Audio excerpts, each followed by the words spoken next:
What's up, y'all? Kofi Kingston here, and I would love to have a drink with Wrestling on the Rocks, depending on what that drink is, preferably non-alcoholic, you know? How's it going? I'm Celtic Warrior Shane. Soda. I would love to have a drink with Wrestling on the Rocks. Maple syrup. Fella. I would never have a drink with Wrestling on the Rocks. Welcome to the first episode of Wrestling on the Rocks. That's right. The show where every show is our first show, and we're running back episode 1 again. We do not get to episode 2 until we get this right. We are perfectionists and horrible at it. So we remain. That's correct. At episode 1. Oops. Yeah. Guys, I am at Ref Marsh. This is at WOTR the show. With me, as per usual, we got at Crybaby Klump. Say what's up, Klump. Yo, what's up? And newly crisp. added to the graphics and the intro, complete with animation, at Amanda Jane with a Y. Say what's up, Amanda. Hi. How y'all doing? If you look at the graphics, there's something really cool. There's like a hidden, it's almost like a hidden Mickey. Can we call it a hidden Ricky? Oh, yeah. It's a hidden Ricky. It's our own version. See, Yeah. I'm all about the theme parks. So see, there you go. That's a good Where's point. my damn That's a good point. peacock? Where Did is you, the peacock? Did you Where show is it to him? No, not yet. No. Okay, I was just curious. Just in he time and I- no, coming no, he through. and I- What's up? We were gossiping, so no. Very good, very good. Wait, you guys were gossiping? Me and Ricky. Yeah, I was Okay, getting some yeah. gossip. Yeah. All right. I won't ask for the deets. My I can ask you ears to are spell burning. Everybody's ears are burning. out. Guys, let's start with the simple, the usual. What's in your glass, Klump? What are you drinking? I got water, just water. I've had a lot of coffee today, and I've also had like the worst stomach bug because of eating shitty food. So water's great. Yeah. Sometimes you gotta clear it out. You gotta clear that palate. Oh, I like it's done itself. This is just replenishing with water. I have nothing in my body. Yeah. Are you doing the Panda Express cleanse? No, it's the Filiberto's nightmare. Oh. Oh. Yeah, once a month I like to do the Panda Express cleanse, and you go 2 entrees and a side, and you say all 3 chow mein, and then you're good. Oh, yeah. Then you'll be orange shitting. Grim Reaper coming through. I Cheers don't, to why Grim did that get a Reaper. fucking laugh? Because it rhymes, man. I like a good pun. Amanda, what's in your glass? Guess what, folk? It's the return. Just for probably this week only, because I'm home. But the non-sponsored, sponsored Sonic in the summertime. Finally, Finally. Sonic has come back Come home. Has come back. to Wrestling on the Rocks. And how And many of shots course- are in that Sonic? Yeah, how many shots? 3. How much- But Here we 3 of us only. Yeah, 3. Here we go. Well, I was this gonna is say, this how is much where Sonic is in Sonic that shot? There you go. That's what we're talking yeah, that's a more appropriate Yeah, hell yeah, man. question. And this How much voice ice is? This voice is producer lady on the side that you won't see. And thank you, Just in Time, for subscribing on Twitch for 5 months. It's awesome. Oh, buddy. 5 time. Thank you. 5 time. 5 time. Woohoo! 5 time. Hell yeah. Cheers to Just in Time. And I am having Woodford Reserve Kentucky Straight Rye Whiskey.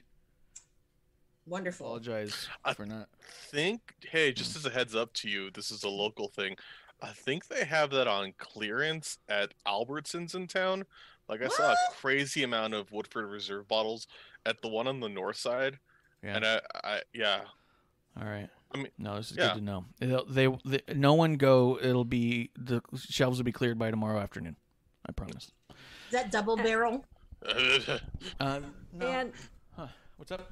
and we also now have a sponsorship. Yep. We have a sponsorship. We're not drinking it today, but we did drink it this morning. We have a sponsorship from newwave.co, NOOWAVE.co. They have a promo code for us, and for you, the cool thing about this is they're currently doing a big sale right now anyways, and it's almost a third off. But with this promo code of Cheers, you get an additional 10% off the top of that. And they do have different plans, so you can buy just a bag. Then the promo code does not work with the subscription, so I suggest getting a bag, getting it for cheap by getting your code.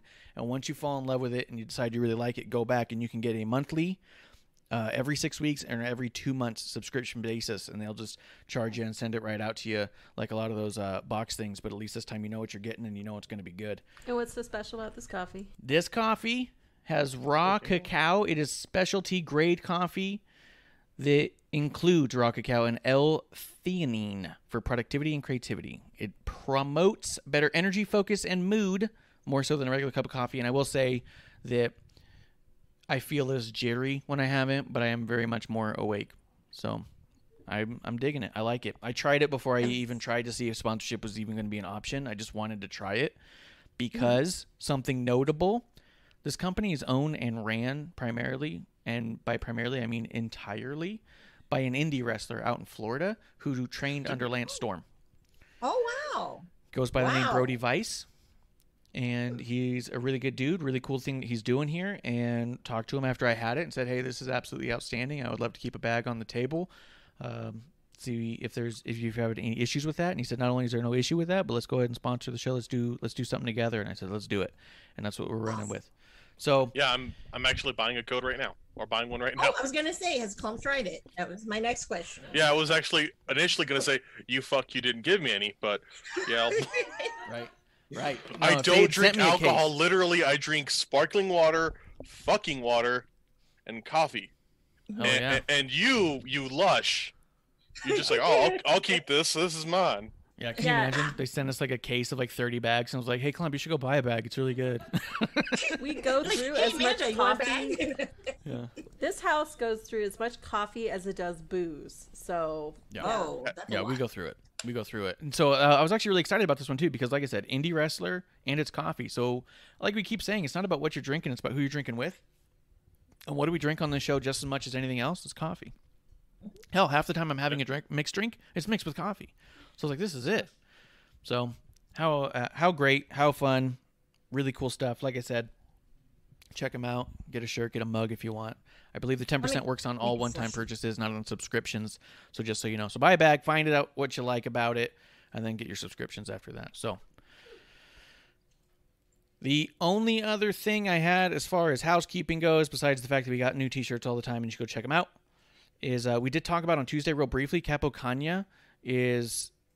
we just talked about them in general, just to support them. Sign up for their newsletter. It is a wine that is run by Carmella from the WWE, and we really like the wine in the house. We have a ton of bottles of it. We go through a ton of bottles of it. But something they're doing this month, which we forgot to mention because we didn't realize it till after we got off the air, 20% of their sales this month are going to the Trevor Project. And the Trevor Project is set up for crisis intervention and suicide prevention for LGBTQ youth.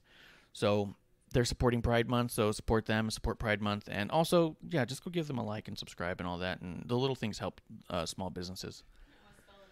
It's CAPOCAGNA, which is Italian for boss bitch, which I think is awesome. Oh, interesting. Capocana.com. Capocana.com and newwave.co, NOOWAVE. So did you guys try the Bellows wine? Yes. You haven't tried this one yet. Capo, we have tried. Oh yeah. Oh no, we have many bottles. There is a reason why we only bought one. We bought the Bellows wine once, and then, but we did. Yeah. We bought it once, and we were like, "Oh, this is fun." We drank it when we watched Evolution, and we thought, "Okay, this is a fun little thing." But it was what it was, and we did not feel the need to pursue that further. But Capo Cagna, I believe I've personally placed at least 3 orders of varying bottles. Oh, wow. I think the last one I got was a 6-pack, wasn't it? 3 and 3, or was it the 12-pack? It was the 6. And then I think the first one was a 3-pack. So yeah, we like it here. I mean, I keep waiting. That's the other thing is the producer here thinks it's a special occasion kind of wine. So like the bottles just sit here, and I'm like, if you don't drink it, I can't buy more. So yeah, it's my little special wine. It's Carmella says it's not for wine snobs. Oh, okay. So it's kind of like the like a Boone's Farm-ish, but not. It's classier. It's much classier. It's closer to like a Pothic. It's a really smooth, really nice wine, but it's not an expensive wine. which is why she says it's not for snobs. It's not for the type of person who's like gonna break down every note. It's just, do you like wine? Do you like to not spend a ton of money?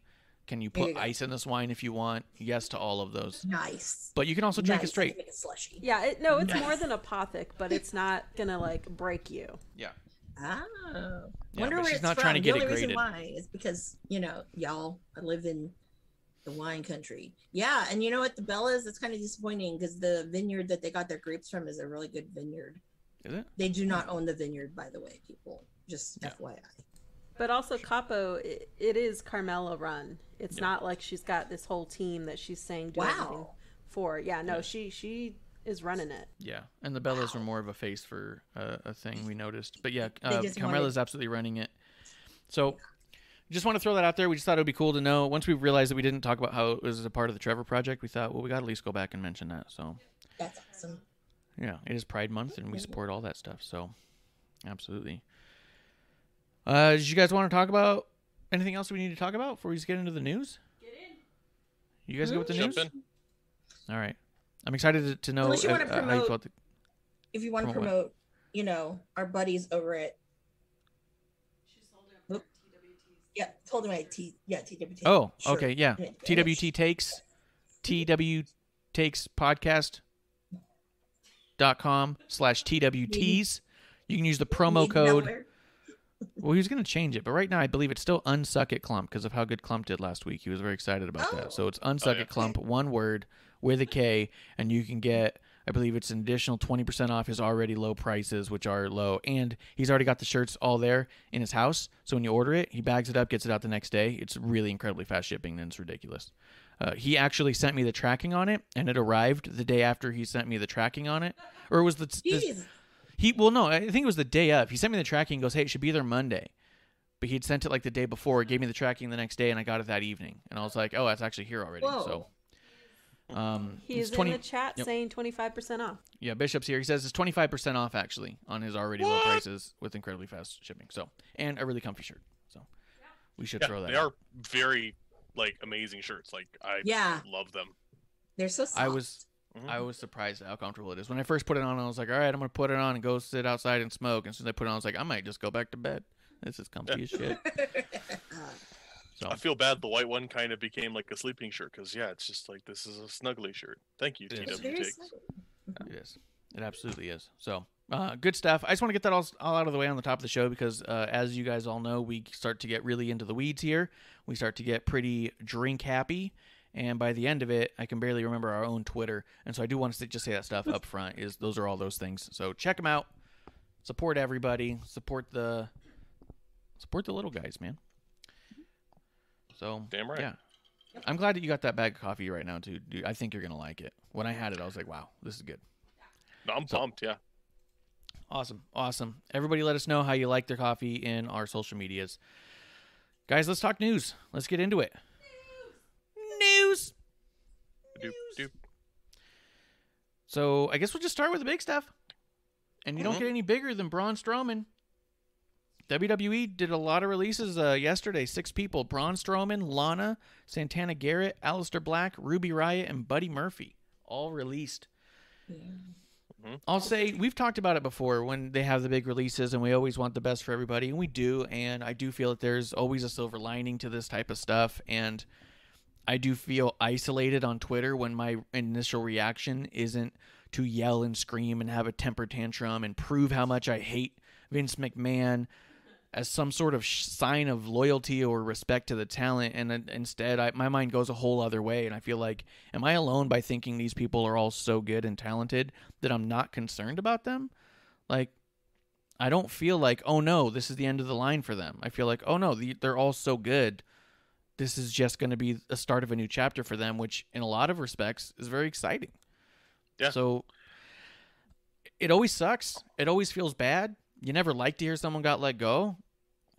But let's also not pretend they're all so terrible that this isn't going to go well for them. They're going to continue to do great stuff, I think. But I think what I want to say before we flip it over to Klump, the thing that's most surprising about these people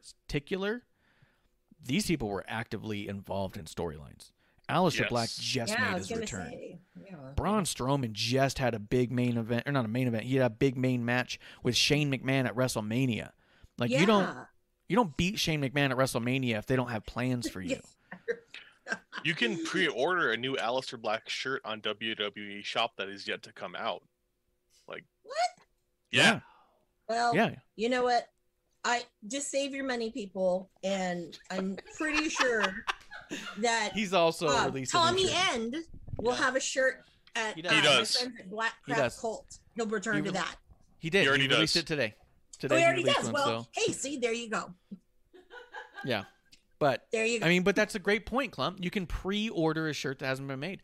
Aleister Black goes on Twitch after he was released and said that this was really surprising to him that he just got started with a Dark Father gimmick or storyline, I should say. I apologize, and that he was set to return this Friday, tomorrow. Unless you're listening to this the day we drop it, then tonight, then to really launch that storyline with him and Big E that it was set. So the idea that he even said Paul Heyman's been behind him, Vince McMahon's been very supportive and has really liked him, and has been behind him. The fact that Vince McMahon's always been behind Strowman really feels like there's other forces at play here that we're just not going to understand. But Klump, you had a lot of stuff you wanted to say about all this. Go ahead. Yeah. Well, first, I'll echo everyone for sure. We want these people to succeed in the best in their future endeavors. And yeah, everyone here seems like talent that are going to do great. They're people that any promotion would achingly desire. So I'm excited to see what happens next, who goes where. Then after the shock, a bit frustrated because with the releases that have come, and there have been a lot of releases in the past 18 months, there's no lying there. More and more, there's been a lot of people throwing out, well, what is this? WWE has said that it's due to budget cuts, but a lot of people have said that is it WWE looking to sell? And we don't know. And I think the reasoning I've seen so much as to why it's being sold is the same reason in my eyes that you would also cut budgets. WWE's stock is more stable now than it's been at any point since its IPO, and it's also at the highest point it's been since the IPO, with the exception of 2 years ago. They had a couple crazy spikes when they started getting massive influxes of money from the Saudi deal, the Fox deal, and kind of going forward. They didn't have a big jump with Peacock. They didn't have that, but it's been stable, which has been good. However, beyond that, like, a lot of what has been said is that the reason they want to sell is they're trying to liquidate assets to maximize profitability for them and shareholders. The shareholders are doing fine, especially those who've been there longer, because if you bought WWE stock 4 years ago, you've had a huge return on your investment just in 4 years. It's done fantastically, and it's staying there. I think more to myself, it speaks to cutting costs makes a lot of sense. They've lost a crazy amount of revenue in that they're not doing tours and they're not having any live fans in attendance. In wanting to do tours, they're going to have to increase costs pretty dramatically, pretty rapidly to gear up for that, because they've had essentially that whole mechanism of suing just sitting. Additionally, they don't have really any pay-per-view structure. We hear time and again about how audience viewership on cable networks is dropping.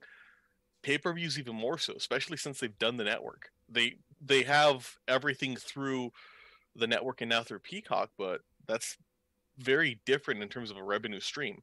And then to me, just I keep thinking about that spiking and then pausing.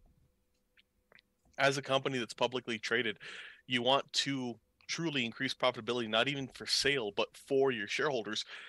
And with all of these costs, the idea of cutting costs makes a lot of sense. So I that's my view. I don't think they're selling. It doesn't make sense to me. I think it's truly, in my eyes, it could go the other way, and it makes more sense to me that it's just cutting costs. That's just my view of it. I kind of got frustrated and went way too deep in it because I saw so many people saying for sure they're selling, and with very little backing other than just straight saying WWE wants to maximize profit before they sell, which this also totally makes sense for the other reasoning as well, in my eyes. I mean, I may be off base there. Yeah, it's hard to say really what their plan is, what they're going with. They definitely spent a ton of money on the Thunderdome. They saved a whole bunch that first quarter. They weren't traveling because they just didn't travel, you know? And then they spent a shitload of money on the Thunderdome. Yeah. Then they added a bunch of fucking pyro to Thunderdome and stuff. Like they've rebuilt the Thunderdome even. They made it bigger. And then now that they've got this was like their third Thunderdome. Oh, is now it? they got because they did the first one, and then when they rebuilt it, they made it a little bit bigger, and then they redesigned it for this last one, and it's even bigger. That's what the difference is now then. But then it's like, now all that literally just goes away, right? Because what are you going to do? Travel with the Thunderdome? Like, it doesn't make sense. So you just have this loss of money that you spent, but they made a bunch. I don't know. I feel like that it would take an accountant to really look at it and make those judgment calls. I think the surprising 100%. bit to me is that they let go people who are currently being utilized for things. So it's not like they're letting go people who they're not using, and therefore it's a budget issue. You know what I mean? Like Braun Strowman was in the main event of the last pay-per-view. He was in a triple threat, and he was amazing in it. He was like somebody they strapped a rocket to. Yeah. Aleister Black, like you said, just released a new T-shirt. They don't even know how much they're going to make on that guy yet. You know what I mean? Like, to say that, I mean, you cut costs because you don't expect a return of investment on it, and I feel like Ruby Riott. I mean, I don't know. You look at all of them. Lana's in a tag team that was just in a title defense or a title shot the other day. Go ahead. And I think a lot of them were improving. Just, Lana was training a lot with Natty. You could see the improvement. We even got one over. We weren't a fan, and she won us over. And, Alistair's new story. Braun Strowman's looking great. He's doing better on the mic. I just felt like there was so much improvement happening that, people were getting more excited. Yeah, after that Lana special. And we even said it on Tuesday, the day before. We're like, hey, Lana and Dana did look a little bit heavily choreographed, but they also looked really clean in there. And it wasn't the Lana we've seen before where it's like clunky and weird and like you expect a little bit more. It was like, no, she's doing really well. She just has to work on making it look a little bit more natural. But everything looked good. She looked like she looked the best she'd ever looked in the ring against Dana Brooke, who also gets those kind of critiques from time to time as well, who also looked the best she's looked in a long time. So it's just really, I don't know. It's really confusing. It's really weird. This is the most confusing set of layoffs I've ever seen. Amanda, what did you want to say about this stuff? Well, the first thing I thought, and I am like you, I'm like, oh man, you think about, these guys, I mean, they're all going to bounce back unless you're, a horrible person. But it's true. But my big thing, and it's totally selfish of me, was like, I could finally see fucking Tommy End. Love to see Eurotrash because I missed that one bowl up, but I mean, that was the selfish me. And then also thinking, man, wouldn't it be great, if Tony Khan picked up Lana and he and Miro and Penelope Ford and little guy, Kip, little guy, at a program. That would be kind of cool, because obviously Miro's kind of going away from that best man thing. Because I'm like, obviously that's run itself to the ground. They're married, whatever. But things like that. Ruby Riott totally shocks me, to be quite honest, because on the indies, I thought she was amazing. She was like probably at the time, I think, before she was signed, she was like one of probably the top 7 women that were on the indies. And I think WWE had signed the majority of it. Obviously the ones that they didn't sign were people like Tessa Blanchard, and I think I can't remember who else was in there, but I mean, they signed most of them, and a lot of those women are gone now.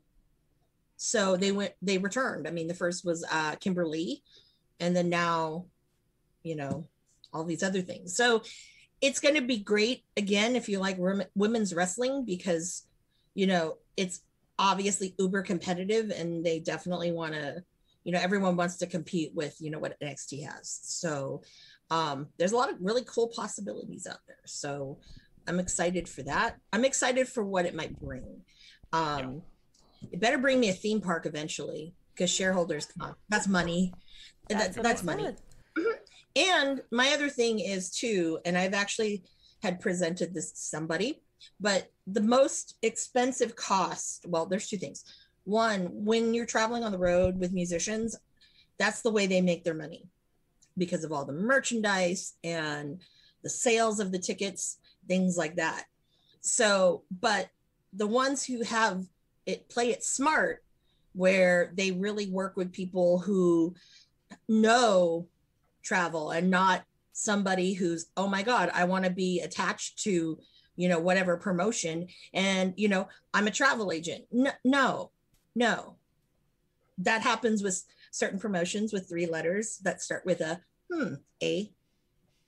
But, if you have someone who really knows what they're doing, they could, really have a lot of savings, because there's tricks of the trade. So I'm not saying that I'm offering my services, but I'm just saying that, that's a great way. If shareholders are like, I got to cut costs down, if you're going back on the road, that's your cost saver. But also it's like, well, maybe you need to dumb down some of your production value, because if you don't have the money, you don't need like, I don't know, thousands and tens of thousands of dollars of pyro, you don't need all of that shit. I saw someone point out that last year alone they had 300 signed talent, and 78% of them did not make it on TV during that year.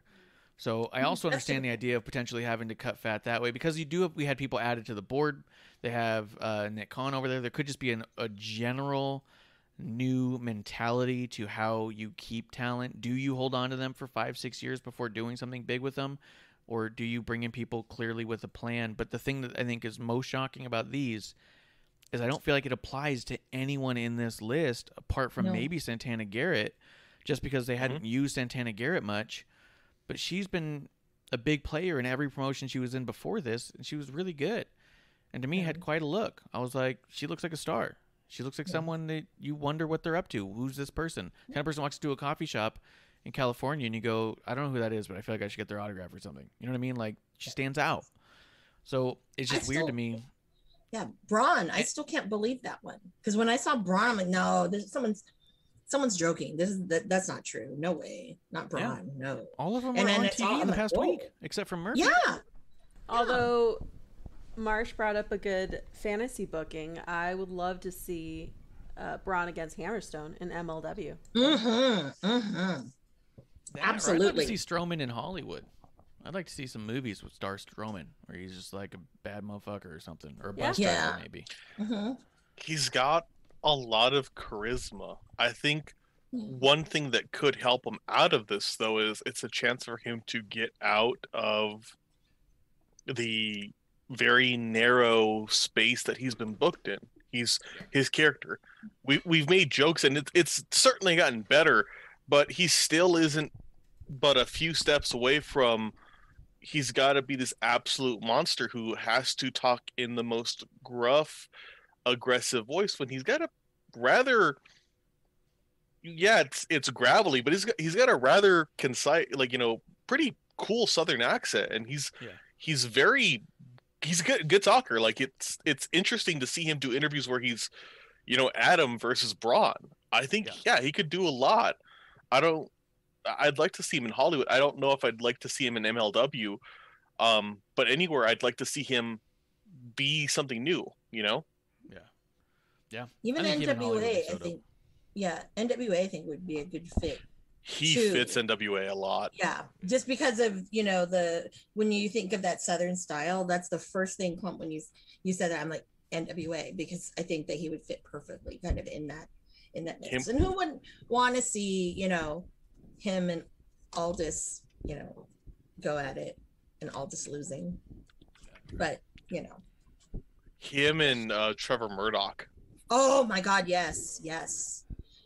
Actually, and yeah. Because Yeah. Trevor's such a classic wrestler, and he's got the WWE experience as well. And I do think there's something to be Yeah. said for the WWE level of experience. I Mhm. think Trevor is a vet, and even though Braun is not brand new to this, I don't think he's the vet that Trevor is. I think they could have a great time together. I think that would be great. The matches would be just stellar, I think. And so hopefully, I don't know if Billy Corgan, I don't know how much he listens to other people besides himself, but, you know, consider that. Well, I will say Strowman did make a comment a year or two ago where he said that he would never wrestle for anyone outside of the WWE. He just flat out he said, the second I'm no longer wrestling for Vince McMahon, he goes, I'll hang up my boots and I'll find a new career path. So we'll see if that's true too. I mean, that's also a possibility. You know? I hope not. I truly hope not. I think he's got a lot more to do, a lot more of a story to create. I'd rather not see him disappear. Well, that's why, to me, that's why I'm kind of fantasy booking him to Hollywood. If he really does have an issue with potentially wrestling with someone else, maybe if nothing else, take a year or two off in Hollywood, do some stuff, and see if you miss it. And if you miss it enough, maybe you do come back to someplace and maybe make a huge splash then. You know what I mean? Like, but we'll see. We'll see. I don't know, man. That's Furious 11. Yeah, You know? yeah. He can play John. The Play way the John bad Cena guy. played Vin Diesel's brother, Braun can play Yeah. John Cena's brother. And we'll just keep going down the family lineage. No. Bigger He and has to be bigger. a bad guy. I would actually, Bigger and with bigger. Braun, I'd see him more of, he's some relative of Jason Statham of somehow. Oh, Yes. That's how I envision that line. Okay. Yeah. Call me. I have ideas for the Fast franchise. Him with a. I'd like for them to give like, okay, we're gonna have you do an English accent, Braun. Uh-oh. Uh-oh. Cheerio. Oh. Oh no.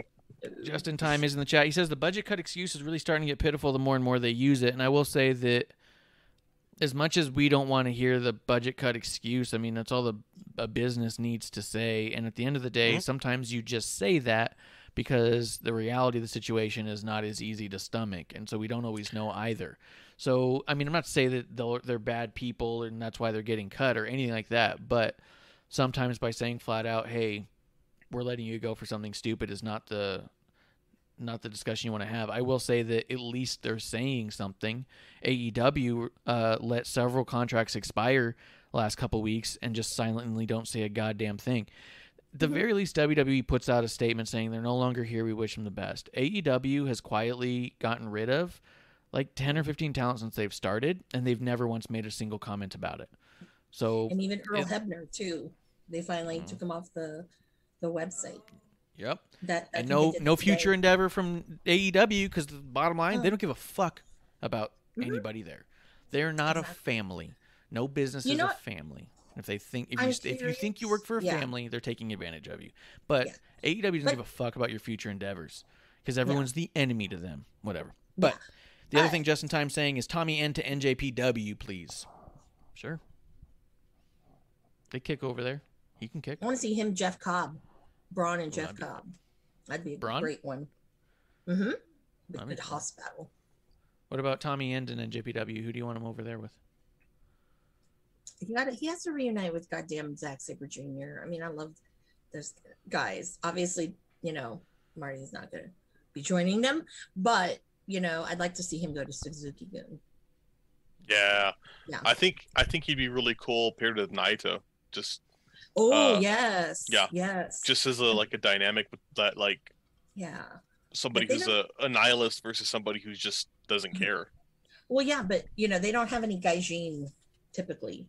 Like even the original Los Ingobernables. Yeah. So, but that's a really cool idea. I love it. Love to see, you know, Tommy End versus Shingo Takagi. Holy crap. That's another really like awesome like match. I mean, there's so many really cool ones, but I think that you know, that would be a great little spot too. But I was going to say about the budget cuts too. I'm wondering, just out of curiosity, how much WWE, how much they say or they count on the average fan in attendance at a show, how much they spend besides, you know, obviously the ticket, and then, you know, what are they spending? So for me, when you don't tour for a whole year, you've got, you're missing all of these extra things because, most people don't like to shop. There's a lot of people who don't like to shop online. And I think there's probably also a big portion of their fan base too, that I think, I don't know. I just don't think that they're technologically savvy or anything like that. So I really don't see how, a big portion of them, like, it's probably been hard because I'm pretty sure that it's got to be at least like $165 is what the average person per person will pay when they go to a WWE event. Collector's cups, all of that stuff. So now I'm curious about other promotions too, like AEW. Well, yeah, that's probably a lot more, and I'm sure in that figure, they're figuring that you got to buy one of Cody's philanthropy shirts and, whatever. So, yeah, but I think that's a really good question to think about when you're saying budget cuts. It's like, okay, well, what are you expecting? Like, what's the spend you're expecting from people? So, I get it. You paid a lot of money for the Thunderdome, but nobody's paying, no fan is paying to be on that. Now, had they did something that the fans would, you pay like $5 or whatever to sit in the Thunderdome, that would have been a cool idea. I think they probably should have done something like that. Because then at least they're getting. It just depends. Bottom line, none of us are the accountants or have a copy of their ledger, so we really don't know why. We were just trying to talk about costs that they had versus costs they didn't have, because they talked about how they were saving so much money. So what's the need for the budget cut? But at the same time, we don't fucking know. We don't know their books. Bishop's in the chat. He says, anytime you cut an expense that costs more money than it makes you, it's worth the excuse to say budget cut, which is true. Or at the end of the day, if all you have to do is free up a certain amount, and that's the number that you're hitting, and those are the people that hit it with the least amount of people. You know what I mean? Like, maybe that's just that. We have to hit X number of dollars. What's the least number of people we can let go and hit that and not release, these Magic 12 who are on TV every week, and maybe that's it. Maybe if they were to not cut one of them, maybe they would have had to cut 2 or 3 more people. You know what I mean? We just don't know. But it's what's the least amount of damage with the most amount of savings, I suppose. But it is a bummer. Grim Reaper does say Tommy End versus Moxley for the U.S. title under NJPW, not AEW. Actually, I think that'd be amazing. What were you gonna say? I agree with that. I agree with that. I think also, I to that point that it seems like an excuse again. There's a lot of reasons, and we've said it, that it could be legit. It's just, it's a company. A company's not liable. As much as we want transparency, no company, the biggest to the smallest, is going to tell you, yeah, we're really suffering here. Especially if you're publicly traded. If you do that, you're just shooting yourself in the foot, because when it comes to profitability, when it comes to shareholding and stuff like that, saying we're overvalued, we're fucking up, we're not doing well, we're really going to be struggling in the next 3 years is hard to do.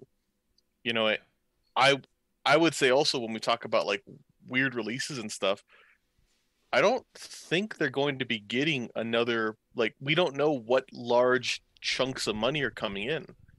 They're in 2 pretty big contracts with 2 very large entities for an extended period of time, as well as the Saudi deal, that's ongoing. Where else would they get streams of income that were that large? You get what I mean? So they're not going to say anything, but I could see cutting budgets, that being a big part of it. Is, well, these are great throws of money and that helped us do a lot of stuff. They're not coming anymore, and we foresee a lot of expenses. Fuck it. Let's fix this. Yeah. Could be. Could be. It's just hard to wrap our heads around in general, because we're not in those meetings where those decisions are made, but it does feel like there's definitely more to it than just what we see on TV, right? Because if Alistair and Braun are saying, yeah, Vince was always behind me, Vince loved me and stuff, then you can't just say, well, Vince just decided to fuck these guys today. There's got to be other factors that we just don't know, and we're not gonna know. But I do have the unpopular opinion, apparently, I'm not mourning these people's careers like it's over for them, because I do think so highly of all of them that I think they're all going to be just fine wherever they land. And I think that they have the ability to make that decision for them as well. I think they've also all been there long enough that they could easily have saved enough money to not need to do anything that they don't truly want to do moving forward, which makes it even more exciting. I think this is a really exciting time for all of them. We're going to see what it is that drives each one of these people and who they really are, and I think that that's very exciting. And I think that they all have the most amazing choices ahead of them. You know, it's one thing to punch in every day and say, "What am I doing today, boss?" and throwing ideas out. It's another thing to say, "Where do I want to do today? Where do I want to go?" You know what I mean? Yeah. What's exciting to me, and that's exciting to me as a fan. I like what Tommy had said on his Instagram at the end, like the last little line of his little blurb was, rest in peace, Aleister Black, and Tommy N. I mean, at the end of the day, I mean, it's hard to say. It really sucks because, I mean, everything that his wife went through, and she wasn't on TV, and then all of a sudden she resigns, and now he's gone, and, because I remember we talked about that on episode 1 about, she signed, and I'm like, whoa, like what made her come back? And now it's kind of like, man, because he was on the shelf for a while too, along with her. So what? Don't understand contracts. That's not what we do. Producer wanted to throw something out.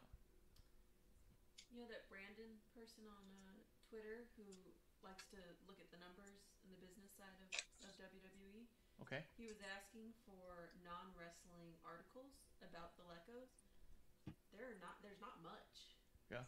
So it's kind of like, to the general public, this isn't this big uproar. Yeah.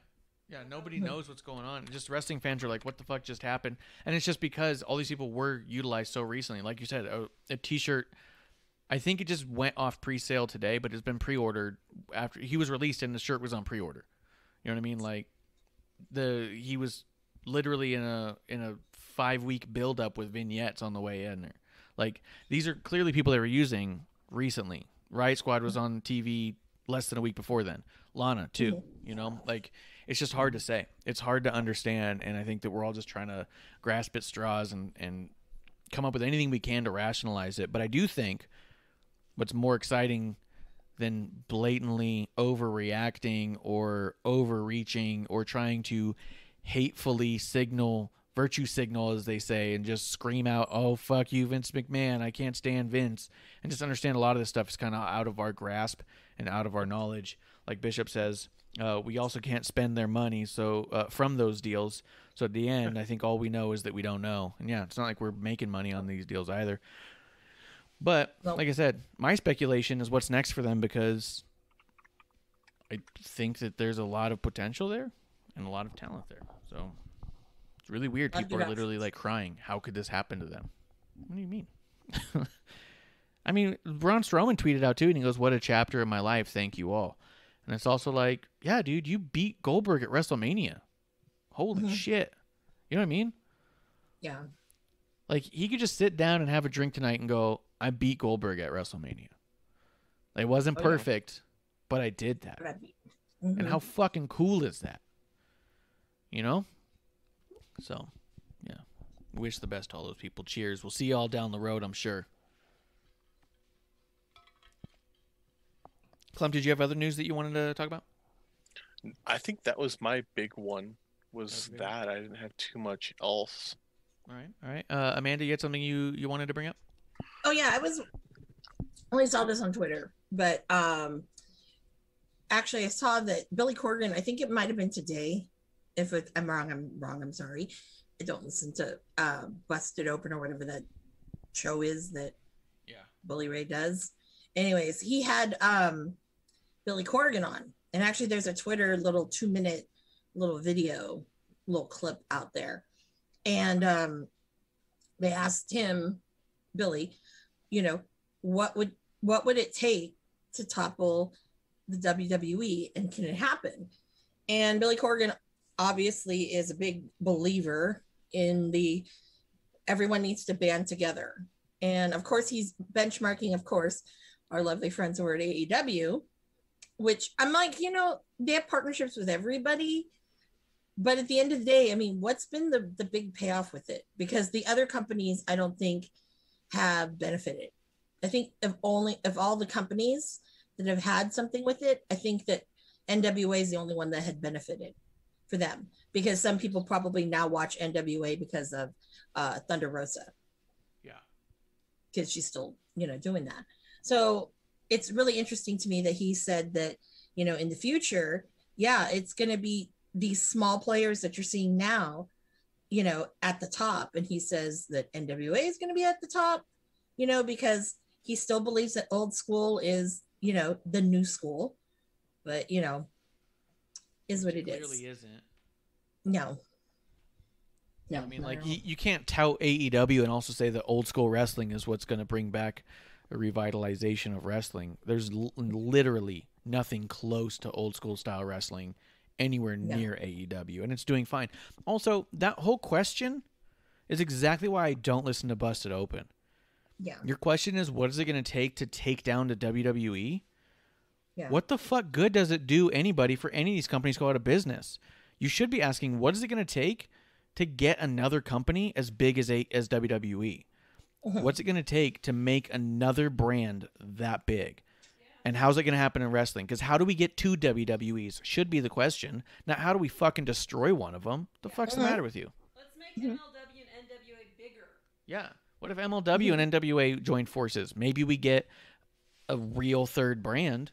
Maybe we get something that can compete on the level of AEW. Maybe then they can all merge. And then you get something that does turn into a big transformer, which becomes something as big as WWE. Why do you want to take any of them out? Why isn't there enough room for two separate styles of wrestling that a bunch of people love? If we used to have 10 million people watching wrestling and now we have about 2.5, why would it suck if we had 6 million people watching wrestling but it was split down the middle? Yeah. Why is that a bad thing? You know what I mean? Is my head up my ass, Klump, on this one? No, I agree with that. Is that pointless aggression? Check out our pointless aggression shirts on prowrestlingtees.com/wrestling on the rocks. George is saying in the chat, though, he was champ this year, so that's sad. I agree about the releases in Strowman. It's sad that they all got released. It's always sad when someone you like is not going to be on the show that you watch anymore, or someone you respect loses their job. Super sad.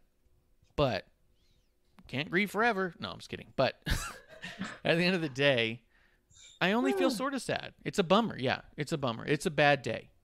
But it's not the end. It's not the end. You know what I mean? This isn't. You don't got to grieve for them like they're dead forever. You grieve for an after. It's a bad day. You go to the bar. You have a beer. The next day you go, all right, cool. It's a breakup. Yeah, it's a breakup. Zippity doo dah. You know what I mean? Bluebirds chipping on my shoulder. You know what I mean? Right, Klump?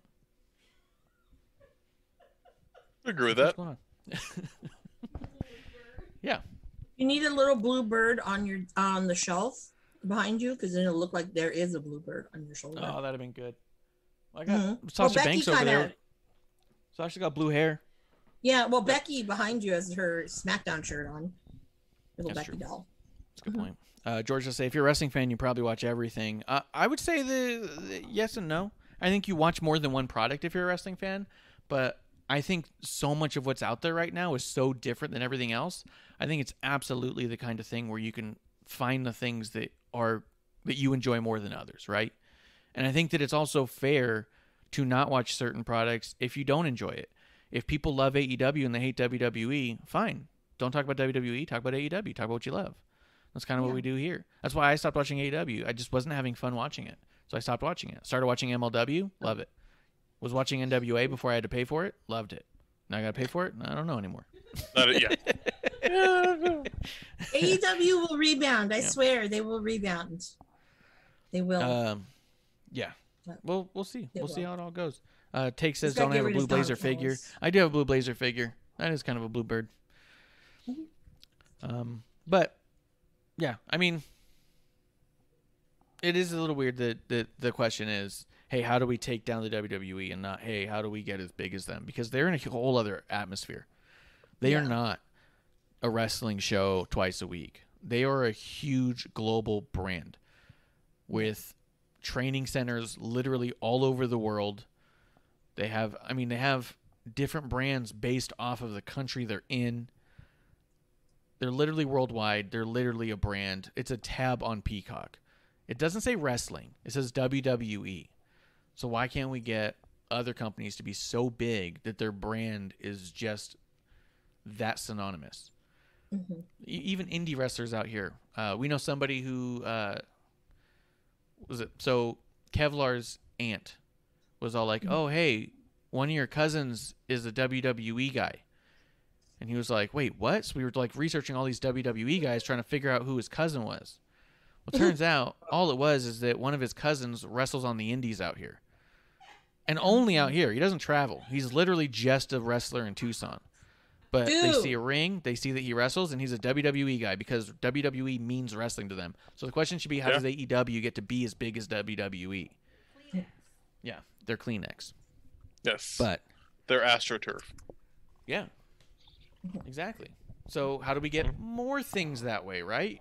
All of it should be that good. Instead of saying, like, how do we tear down the biggest fucking company that does this? The biggest success they've ever seen. How do we tear it apart? Why would you want that? If WWE goes under, you're not going to find a huge wave of people saying, well, I guess I'll just watch AEW then. That's just not going to happen. So it's just weird. It's just a weird question. All right. Well, do you guys want to talk about Double or Nothing? Yeah, let's go into a little bit. Yeah. Klump, there's anything that we were missing that you wanted to throw in there? No, I'm good. All right. Let's talk about it. So, as per usual, I did not watch this pay-per-view. Although I will say that I had the opportunity to watch this pay-per-view. I've watched every other pay-per-view except for 2 of them, I believe. This was one I had the opportunity to watch that I would not have had to pay for. It was going to be a friend watch-along sort of a deal. But after the last one, and after the last couple months worth of TV, I felt, and looking at the card, I felt absolutely no inclination whatsoever to waste my time on this pay-per-view. I would rather do other things, and that's what I did. I did other things. So I did keep up with it on Twitter as far as like what was happening, what the results were, to catch interesting news. Amanda did watch this whole thing. Klump did the Reddit route of keeping up with updates that way throughout the day, and I think we were all happy for it. I will say, I stayed in my group chats that watch everything AEW, and they were overall more happy with this one than the previous one. But according to the numbers, and we only talk about the numbers sort of, this one did less buys than the previous Revolution one with the Exploding Deathmatch. This one had less buys. But it was still one of their top buys. Like over the year, it's like the second most bought one, second to that one. So they did lose some, but not a ton. And I thought, interestingly enough, just to throw it out there, their Friday show got barely 500,000 viewers. It was 500-something thousand, which I was surprised at. I thought they were going to be much closer to the 7 or 8.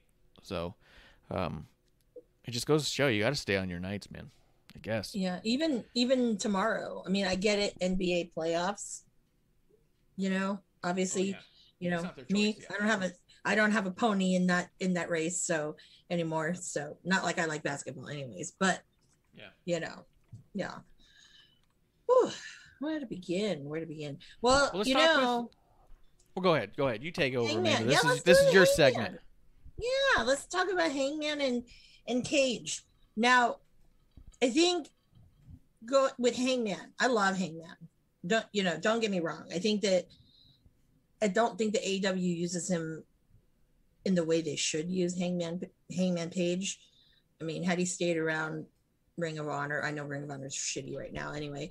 Wait, wasn't this on Friday? Friday? Was it? This wasn't on a pay-per-view, was it? Yes, it was. Okay. Yeah, because Friday I got denied this Ricky drinking with pearls on. Oh yeah. What the hell? Tony Khan, your camera people suck. Oh, yeah, he was there, just chilling on the ring post, drinking. And by the way, just here's a little gossipy thingy. This is the only one I could probably tell you guys. But when Hangman handed him the drink, that was apple cider. Well, he was drinking the other night. he was a Thank little God. upset that they didn't want him. He wanted to drink tequila because he's a tequila drinker. They Yeah. wouldn't let him do it, so he was actually drinking Jack. So, just there you go. But That's funny. anyways, backstage info. But Nice. the match actually with Cage, I was shocked. I mean, Brian Cage has a certain style that's, Je ne sais quoi. Yeah, it's like, it's just there. But him and Hangman I thought had a really good chemistry. Obviously, we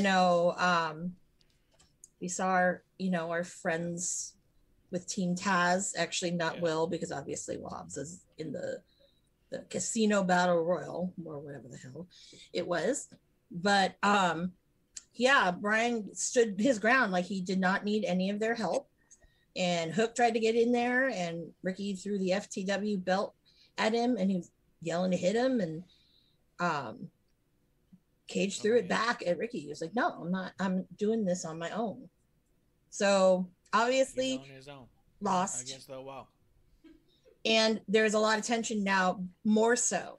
And I believe that I said on episode 1, remember how I was saying that, I thought that, Ricky was going to be the one to split.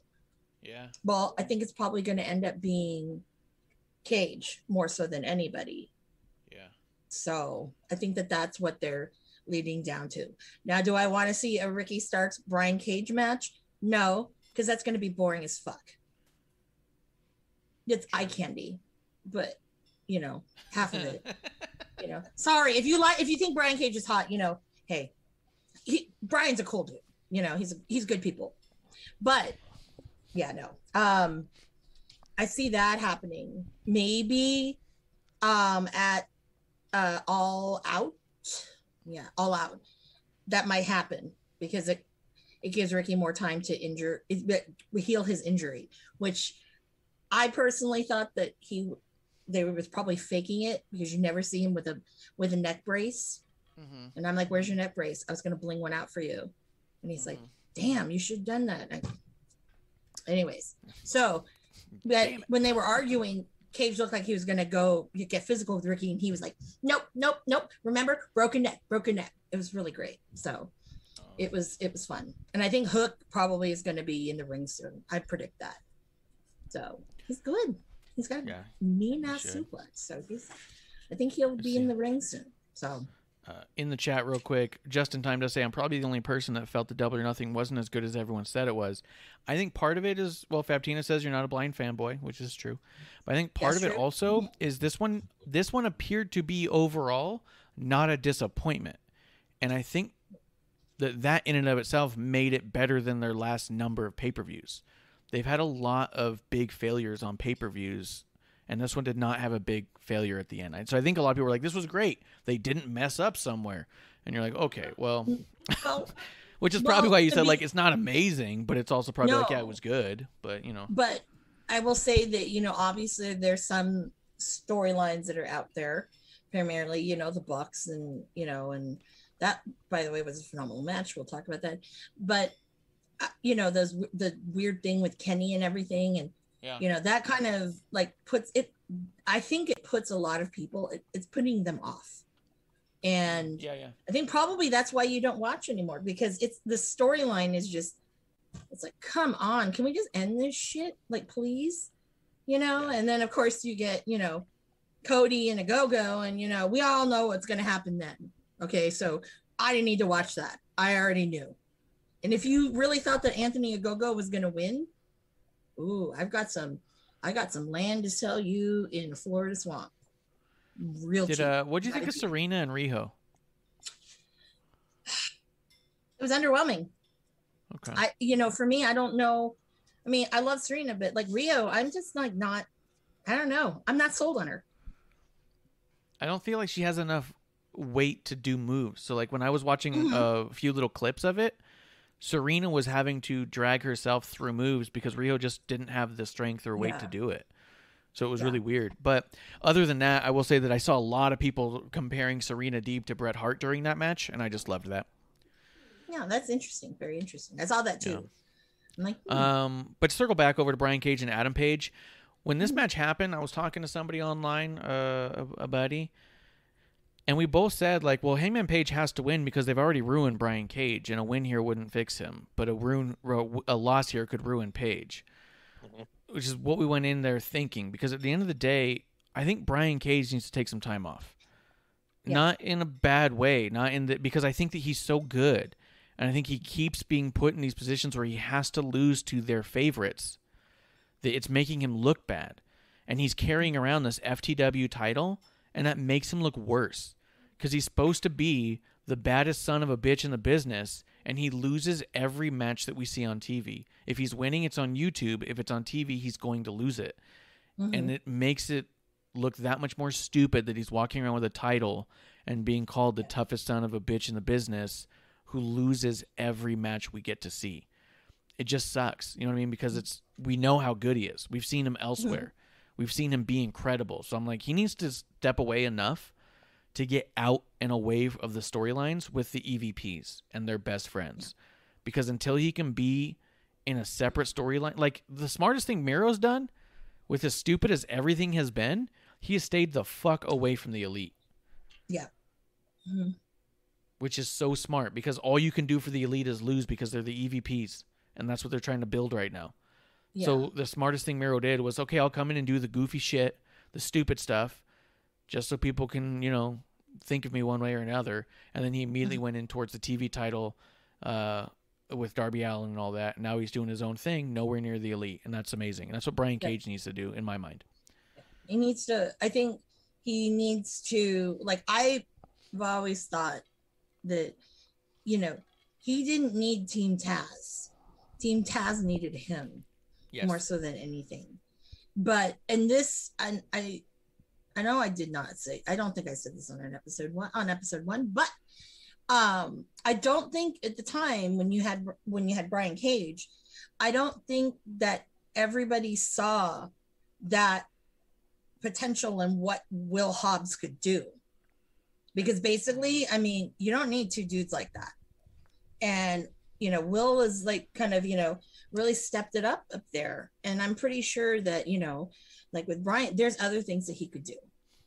I mean, yes, I'd love to see him in Miro. I'd love to see that. Will we get it? I don't know. But there's just so many things that they could do. And if Tony could, everyone says, oh, I love it. He lets us have creative freedom. I'm like, yeah, but if you're an EVP, you get results. If you're not, or you're not one of their friends, you're not getting shit, and I think people need to realize this. And, I mean, you can take it one of two ways. You can take it either, if you're one of these wrestlers, you can take it either as, well, I have a job, I'm signed, I make, good money. Yeah.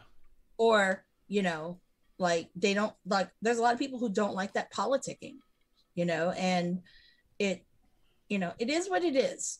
But they do have, I think, probably, they have probably a really, I think, one of the better collection of, indie wrestlers that's out there right now. I mean, no, knocking like, RH does kind of suck, but they have good people over there too. Yeah. But, I mean, it's just kind of like, I'm sick of seeing Kenny Omega and his like 20 belts, boring. I don't care. The Young Bucks, I did really enjoy the match. So let's keep this on track here. Let's pitch it to Klump real quick. Yeah. It is the stories that I think that draw me out of it, and the way that they ruin some of these amazing characters, and we're going to get into that too. I want to shoot over to Klump real quick. Klump, was there anything about the Page and Cage or Riho and Serena stuff that you wanted to throw in there? I heard, from what I saw, the Serena match, it looked fantastic. I heard good things about the Cage and Page match, and that's awesome. Like, I agree with Amanda here. More or less everything. Yeah, it sounds good. I also agree in that, it seems that everything that was rough here was not matches. It was the story behind them, which when you go to WWE, to me, like a shitty match is part of a big story. I'm like, well, I'm okay with the story, but if it's a great match and a story that I'm not invested in, it's really hard to get me to care about it. Yeah. Here, it's also difficult because if it's a great match, I don't really want to invest in it anymore because I know that the story ain't gonna back it up. Yeah. Now, I know you and I talked a little bit about this too, and one of the things we talked about was it's almost like this inadvertent luckiness that Hangman Page has been playing this stupid drunk character we haven't liked, because all he has to do to set it right is have a couple good wins and stop coming out with drinks, and he's okay again. So all the losses and stuff will just look like he was being lazy or something. Where with Brian Cage's losses, there's just no excuse. You know what I mean? So I kind of felt that in this match too, where it's all like, all right, well, Page is getting these good wins he needs, but Brian Page is definitely not getting anything to help his character or the relevancy of that FTW title. And they dropped that whole thing with Taz. Remember, he came out, I'm not leaving until someone comes out here and adds legitimacy to this title, and you guys need to recognize the title. And then they just never talked about it again. No. You don't remember that? It was on a Dynamite. I remember that. It's like, yeah, they haven't done anything with it. Yeah. You know, So there was nothing. I think what probably derailed that was Sting. I really do. Because that was around the same time. That's true. Before Sting came. That's true. Winter came. All right, so let's move it along a little bit. AEW Tag Team Championship. I know you wanted to talk about Young Bucks versus Jon Moxley and Eddie Kingston. I have literally nothing to say about this one, so it's all you, Amanda. You know, this actually, I will say this is probably the one of the Jon Moxley matches that I've actually enjoyed, because usually I just don't. I'm like, oh, I'm not into him, whatever. But I love Eddie too, but but it was again old Bucks, but it was something different because these are two people that in this combination, obviously not tag team wrestlers, and they held their own. Storyline dumb. Hi, spoiler. Yeah, Mox and King stole the Dior's. I don't give a fuck about those. I don't give a fuck that all of them are wearing Air Jordans and whatever. I'm like, no, I don't care. You know, it's like, whatever. No one cares. And if you're like sitting at home or on Twitter or wherever, and you're like, oh my God, I got to get a pair of like Air Jordans, like because of whatever. I'm like, nah, dude. No. You can buy Cody's next shirt.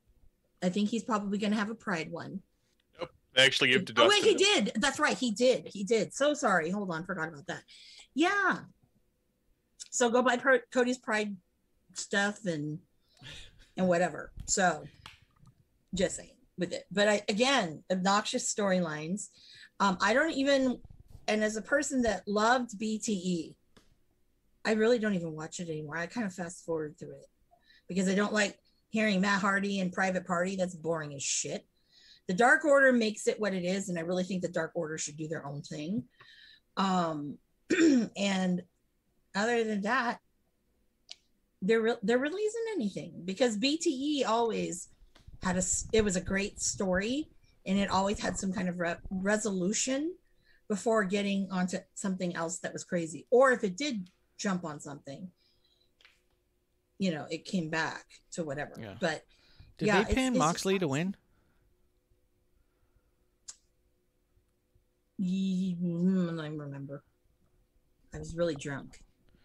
I feel like that's what I'm reading here. Still watching it. They pinned Moxley. I think so. You know what this made me think of too? They've done an awful lot to make Eddie Kingston look like a fool. And he's the most believable and best talker they have. But they've definitely gone out of their way to make him look stupid with the whole take cover stuff, him passing out, him having to cut a promo where he said, I got anxiety and passed out because of prison. You know what that made me kind of realize this week, what I want more than anything now? As much as Moxley's fucking around with Nick Gage, I want Nick Gage to come in there and rip Eddie Kingston apart and be like, if you thought seeing a piece of shit ring with a little bit of barbed wire was making you think about prison, wait till I get to your ass. You know what I mean? Oh, yeah. Nick Gage is like real prison. He's no little fucking crybaby holding cell for a night and pass out in a fucking ring later on. Yeah. Mr. Block, MDW, or MDK all fucking day. Sorry. Yeah, MDK all fucking day. All fucking day. Yeah, hell yeah. So that's what I want now. Now I want Nick Gage and Eddie Kingston because I want to hear them talk to each other, and I want to hear Nick Gage just rip Kingston apart. Because the thing is Kingston's lost so much credibility just because of them. And got this. I guess today he posted some lyrics by DMX. Rest in peace, man. And the snowflakes of Twitter were offended because it had the N-word in it. And so it got to the point where Eddie took it down, and I'm like, and he's like, I'm really sorry, and I'm like, who the fuck is this guy now? This guy's a big puss. Like, I love you, King. You're fucking great, but now you're a puss, and you're succumbing to the stupid like trolls of internet Twitter. Come on, dude. Come on. That doesn't do anything for your stock at all. Yeah, that's why I want Gage to show up. I can't wait for Gage to show up and be like, I'm taking you back to prison, bitch. Bitch. Fuck yeah. Or, or like fucking Homicide to come up and like fucking just like fucking beat the shit out of him. Like, what the fuck, dude? What the fuck happened to your ass? I mean, that's what we pull need. The same shit. Because remember, Kingston tried to pull that shit on Moxley. Well, you were out there being a sports entertainer. Have Homicide engaged, come over and jump Kingston and be like, what happened to you? Look how soft you got, dude. You got real fucking cozy over here, having a fight about shoes and falling asleep in the ring because of some sparklers. Can't fucking wait. I would love that shit. I'm pretty sure that Nick Gage would love to come over to AEW. I know TNT probably wouldn't like that. They wouldn't sanction that because all the blood and the whatever. But at the end of the day, it's like, if you're gonna, play in the sandbox, you really need to play in the sandbox. Don't like kind of, let me dip my toe in here. No, you gotta commit to it. So, and besides, if you and I wrote this, or, the three of us wrote this and produced it, like four of us wrote, some of the storylines and booked some of the shit, it would be a hell of a lot better. It'd be dope. I'm just saying.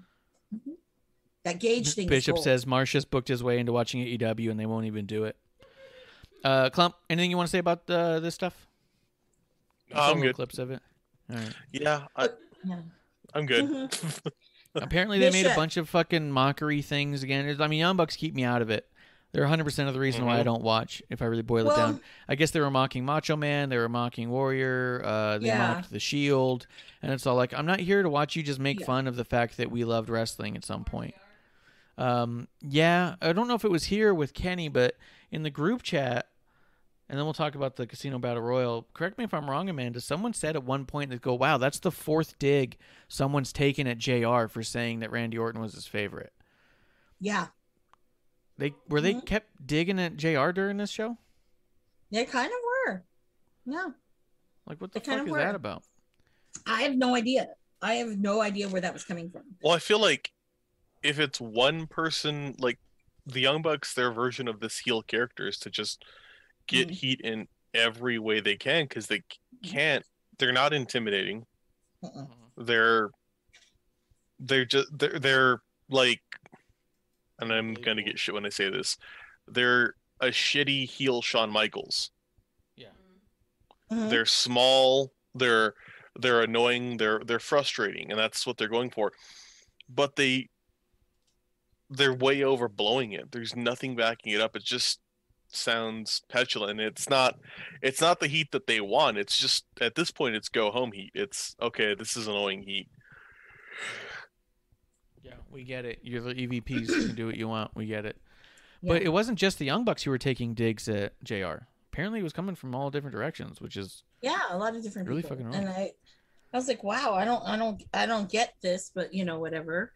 I'm like, okay, where were y'all when he was, talking about Joshi wrestling and calling it Oriental? Where were y'all? Yeah, I know I'm the only one. Well, I'm probably the only one that got pissed about that. But that's one of the big things a lot of people have always said. They were all happy JR went there because they talked about how it was so good. He was getting away from the evil Vince McMahon who would make him do goofy shit or make fun of him on TV and stuff. Shit. And now everyone there is fucking mocking him online and mocking him on TV. Literally, Matt Hardy, Jericho, and Omega were calling him names online. Yeah. Just because. Yeah. But I mean, like, those names of all people in your company are going to do that, and all he said was, for his dollar, Randy Orton does not disappoint, and it's closer to the style that he enjoys watching the most. And he even said, people who said Kenny Omega is the best would be absolutely right to their opinion in that, and I wouldn't even argue it. The guy is fantastic. He said Kenny Omega was great. He said it the most diplomatic way. Kenny is amazing. Randy Orton's amazing. If I had to pick a personal favorite, I'm going Randy Orton just because he's my personal favorite. Plus, he signed him. He signed Randy Orton. There's no Randy Orton without Jim Ross. So it's like, come on. He couldn't have been more diplomatic and fair about it. And you're literally having your top stars fucking take shots at him online and then on TV too? What the fuck? I don't know. It's very sad. Just bothered me. Yeah. But it shows you the maturity level of that company. And how sensitive they all are. What do you mean I'm not your favorite? Guys, he said I'm not his favorite. Well, let me go online and tell everybody you're the best. Yeah. That's also probably, going back to what you said earlier, people get released there. They just go, nothing's ever said or whatever.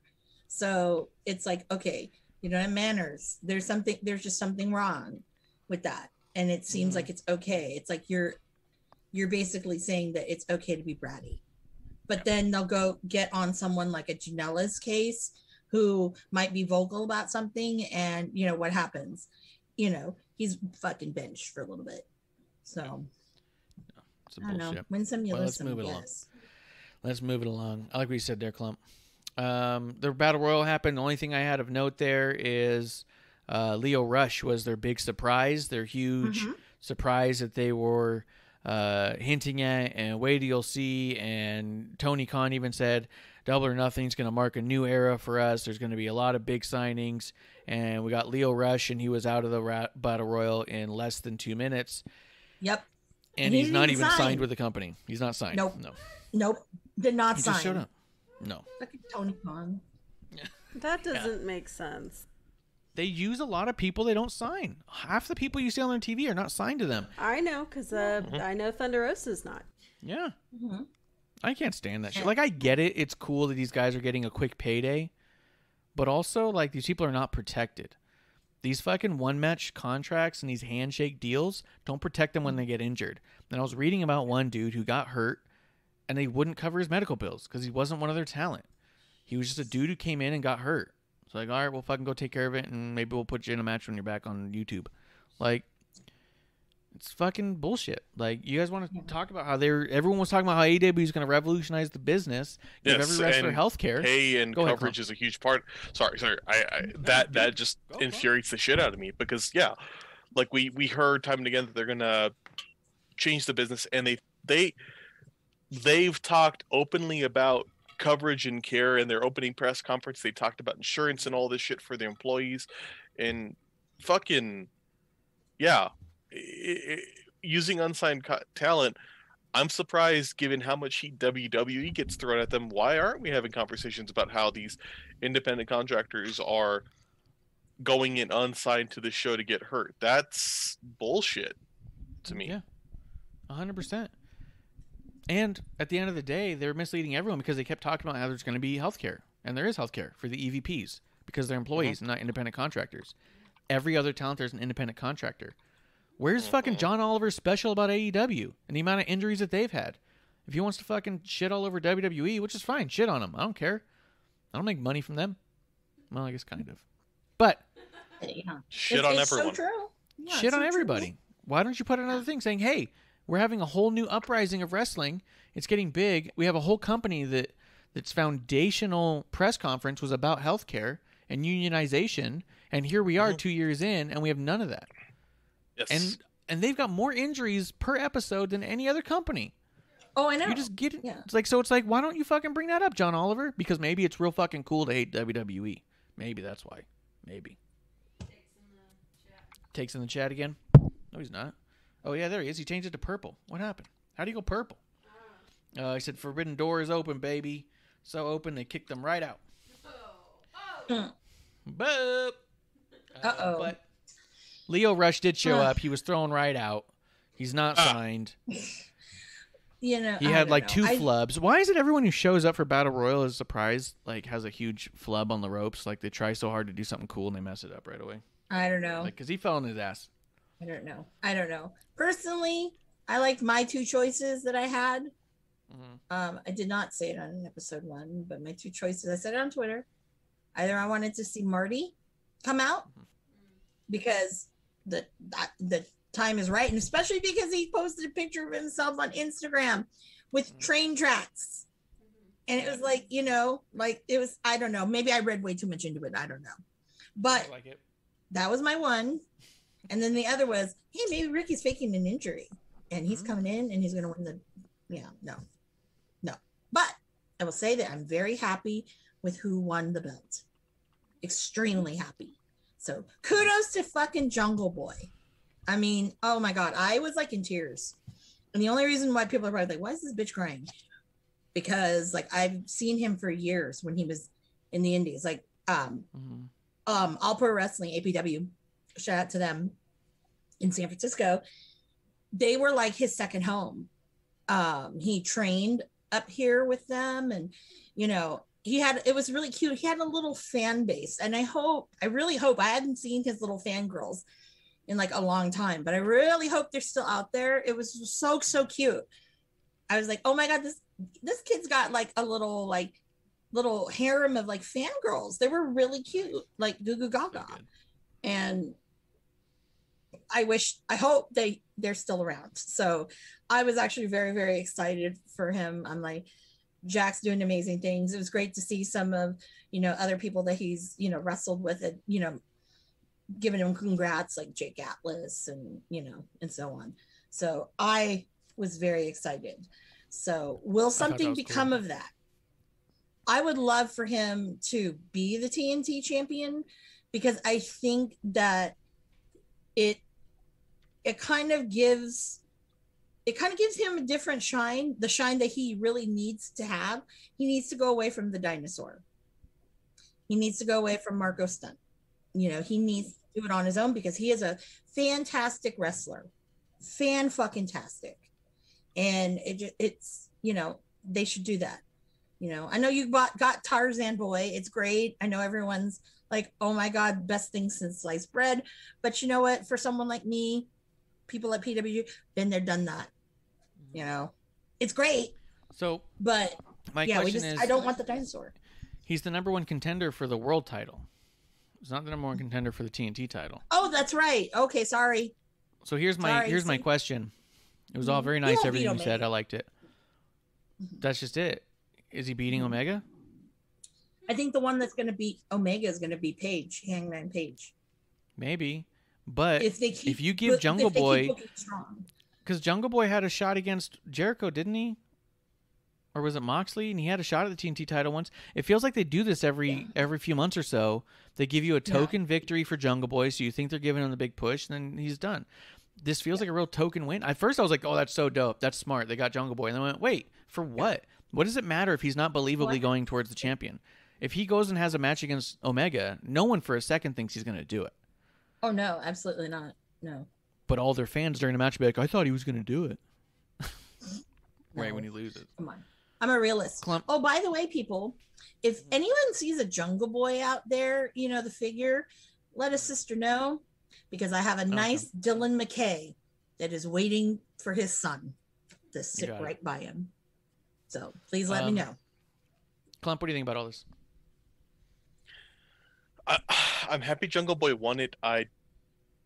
It makes the most sense. I mean, it would have been really cool to see Christian go, but I think to give some credit to AEW, it's, to me, more important to build talent rather than keep giving us these short-lived cheap pops of this person's had a long time, let's see what they can do. If Christian won it and then went on to a feud with Kenny, or won it against Kenny, or lost it, it just, to me, be like, okay, cool, another one. Like, having Jungle Boy go at it, you've been building up Jungle Boy for 2 years and kind of starting and stopping. Keep investing in him. He's a talent that, I mean, honestly, they have no right to have. He should be somewhere else, because he's fucking fantastic. So yeah, let's see what you can do with him. Yeah, I agree. Let's see. I'm just going to run through some of these because I don't think we need to talk about them much. Cody and Anthony, you already mentioned it. Cody won. I I heard it was a decent match for what it was, but I heard it was a stupid fucking win by Cody, and it makes the whole thing kind of undermined. Is there anything you want to say about the match specifically? Anything like you? No, it was predictable. I mean, it was dumb. We didn't need this like British, the UK versus USA. I mean, I don't know what the hell that was for. Someone must have watched like Rocky 4 or whatever. You know what I heard when they were thinking about this? I read someone speculate that he's been trying to copyright American Dream for years, and he can't get the copyright for it. And so he used it here so that way he can say, see, I've used it on TV to give him leverage in the copyright fight. He has been using it. He's been using American Nightmare, not the American Dream. No, he's been using American Dream for a little bit now. At least like 2 episodes before the pay-per-view. Because Justin Roberts, I was like, what? I'm like, I thought Justin Roberts made a mistake. I was like, what? Did you make a mistake? No, that's the whole point. Is he's only used it like 3 times, and it was just real recently, and it was just to like try and push that supposedly. But yeah, I guess it was what it was. I did find it. I found it funny his gear that he walked out, and he looked exactly like the main villain in The Boys, the Amazon series. Oh my god! Yeah, their version of Captain America that's a parody and like a commentary on the failings of the American Dream and American exceptionalism, and Cody's supposed to be the face. Like, buddy. I thought he watched Hamilton one too many times. Do you know the character's name? Yeah. Oh, that would have been smart and good, better for me to have prepared, Well, I was gonna look it up. 30 seconds. But yeah, Agogo lost. I'm gonna look up right here. I was calling him "Wake Me Up Before You a Go-Go." Yeah, it's a good one. Wham's British, hey. But for what a Go-Go is, he actually was pretty decent. I was surprised. Oh my God, you're right. Here it is. Homelander. Yes. No. Yeah. He does look just like him. All right, I'll get some pictures of that and post it online. Anyways, oh my God, dude, the gear too had the shoulder pads the same. Yep. Oh, that's crazy. It's hysterical. Oh, here's a good picture of it. All right, I'm going to save this one. I'll be posting it later. This is a good one as well. All right, so after that, we had Lance and Miro. Is there anything there that's worth talking about at all? No. Working snake. It was a working snake, not a real snake. Yeah, that was stupid. Yeah, I'm like, come on. I remember Damien. That scared the shit out of me when I was a kid. And was heavy as fuck. Yeah. Let's see. After that, Britt Baker beat Sheeta. Anything to say about that? I wasn't a fan of Sheeta going out there and hugging Tony Schiavone afterwards and like crying on his shoulder. It was really weird. Here's my biggest issue with them doing this. They did this. They also put out a picture immediately after the show of MJF and Jericho standing in the back watching video together, laughing about something with Tony Khan. I don't mind if these backstage photos are being taken and stuff, and I think it's actually a really cool moment in time when you see it. But like, you got to reflect on it. Like, if they release this stuff like 3 or 4 months down the line, it'd be like, oh, that's cool, that happened backstage or whatever. But they're doing it on camera and often to where it just feels like kids at the end of a play bowing.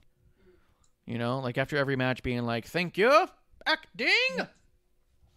You know what I mean? Like, it feels like John Lovitz at the end of doing a skit every time they do that. Yeah. I just don't like it. Just let me believe a little bit. Just like, let me believe the match. Let me believe in the aftermatch. And then put on a little documentary on your YouTube later where someone can be like, oh, did you see this? They had some backstage stuff of some cool moments with Britt and Tony. I'd be like, that's amazing. But not in the show. I don't want to see it in the show. I want to believe in the show. Yeah, if that happened, like, I don't know, during a movie, and you just see, like, the director comes the actors. It's like, no, that's if I care to see the director's cut. I don't want to be taken out of it. Steven Spielberg comes out and hugs Elliot and E.T. And you're like, oh, how cool is that? But anything you want to say about the match itself? I heard it was decent. It was okay. But, I mean, it was all right. I really I think at that point in time, I think I went to the bar to get another drink. Good. Sounds worth it. But I mean, but I kind of knew Sheeta her time was up. She's making a big deal about, oh, she's had the belt for, blah, blah, blah, blah. And had this little celebration-y thing. Yeah, your time is up. Yeah, we're moving on. Moving on. Which no one believed for 1 second she was winning that match. But go ahead, Klump. No. And it's not wrong. It's not a bad idea to move somebody out to bring somebody new in, but I don't know. I think it's more just like the manner in which they did it. Like they've been building up Britt forever, so it makes sense that they finally put it on her. But I don't know. Like it still feels a little bit weird to me, just the way it lands. Like I feel like it could have, to me, been done differently or better, because we're saying this person's had it for a year, but we're not acknowledging a pandemic. You could also say this person's been so dominant in the face of how they've come back to this and still dominated. I don't know. I mean, again, the problem is, I get it. Yeah. Good. No, I mean, I agree. But the thing is this, is that the problem is, the reason they can't say that is because it's just not true. The problem with this match and going into it was they've done such a terrible job with Shida that she's had the most underwhelming title.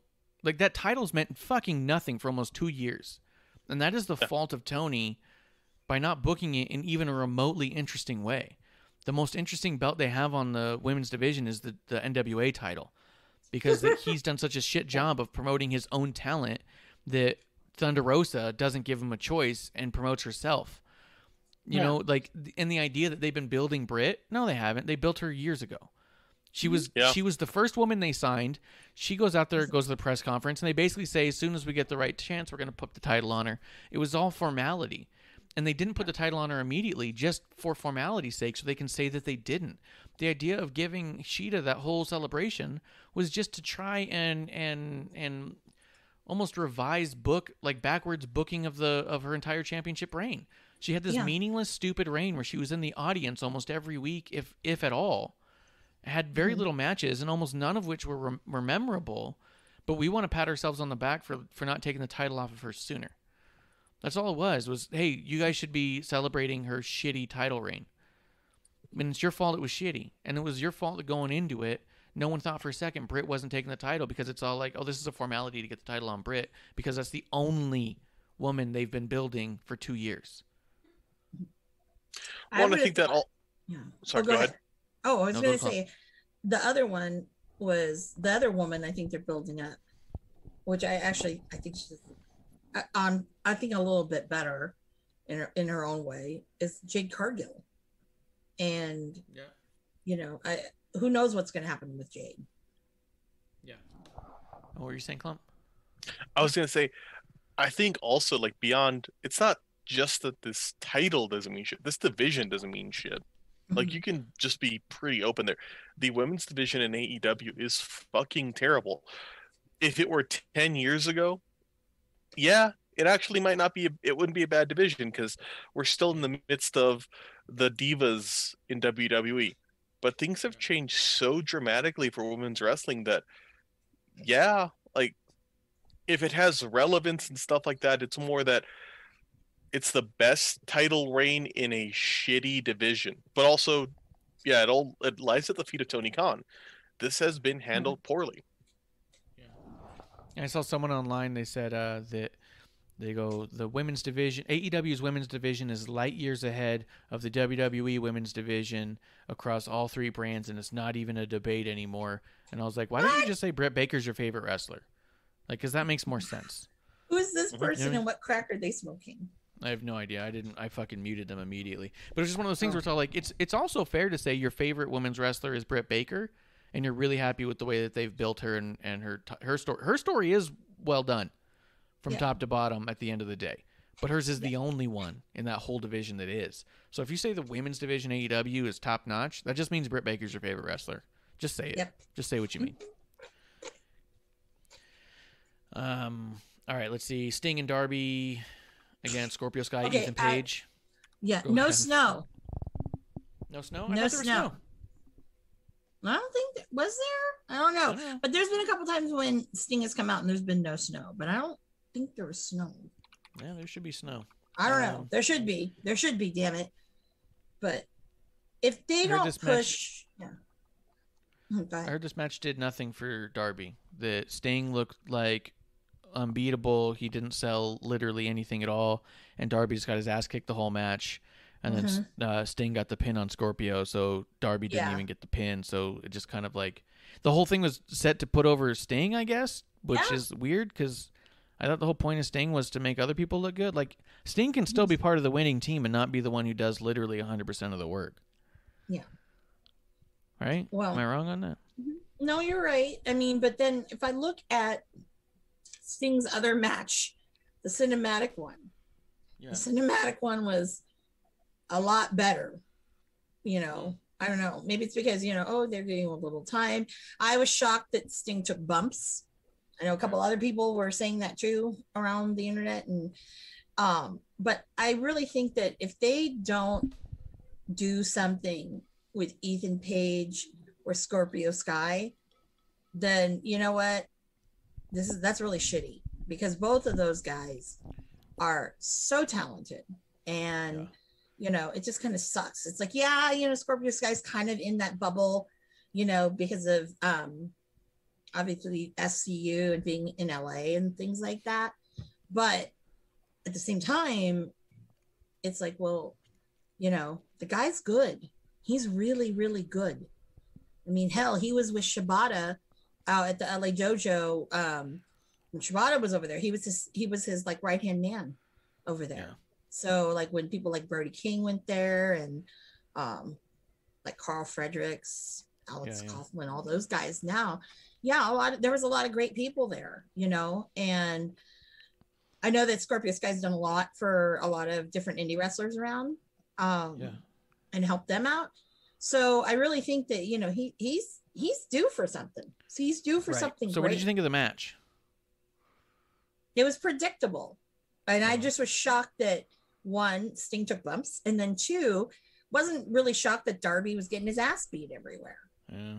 So, you know, I'm like, well, what did this match serve? That's what I kept thinking. It didn't serve anything for me or any purpose. You know, it didn't make Scorpio Sky or Ethan Page look any better. It didn't do anything.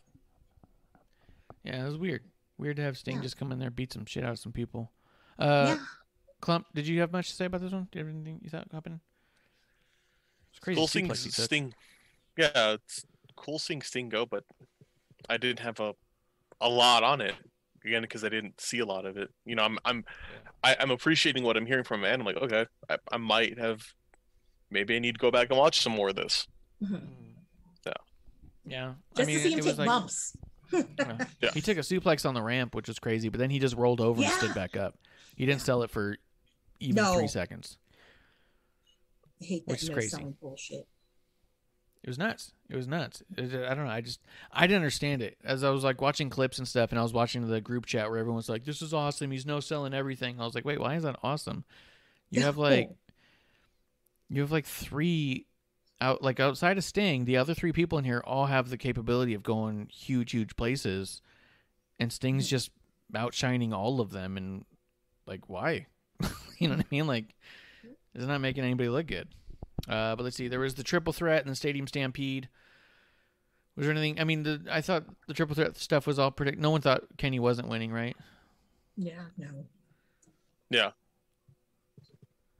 I don't know. Was there anything in there that was particularly amazing? No. All right. Stadium Stampede. I don't know. Maybe I just don't enjoy Kenny Omega anymore.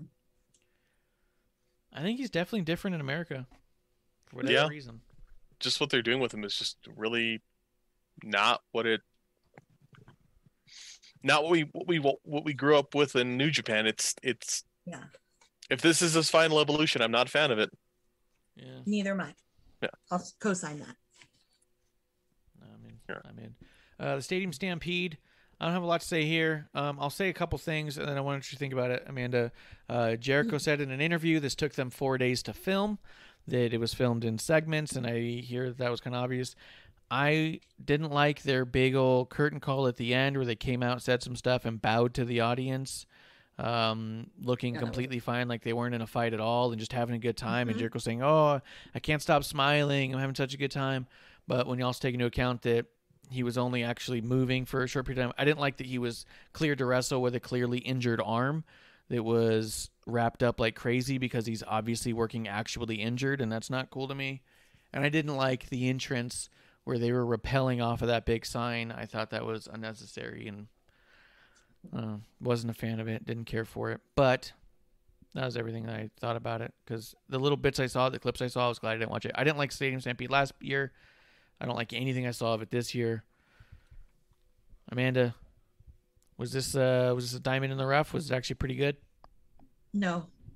To be honest, no. I mean, when they came down from the little, like the screen, I was like, oh my God, this is like NSYNC Pop Odyssey 2000, that tour. Or no, 2001, excuse me. I'm dating myself. But I was like, okay, all right, cool. And of course, you know, we had to have Sammy with the callback with the golf cart, you know. It's like, okay. If you are not an MJF fan, it was kind of neat to see him get the shit beat out of him. He was great. The kid can work. Got a good work rate, I think. I don't know if you heard it. I don't know if the air horn comes through on your guys' side. No, I heard it. Did you? That's so dope. It came through. So yeah, there's air horn. Yes. We got Cinti Pinky coming through, gifting out subs, subbing herself. Cheers to Cinti. So excited to have you come through. We appreciate that. We might get a few of these in a row. I'd hit you with the money gun, but as soon as the producer sees me shoot it, she gets real ticked. It's like, you know, can't use it. No, but I will say Wardlow and Hager, horrible. That was just awkward. I'm like, oh.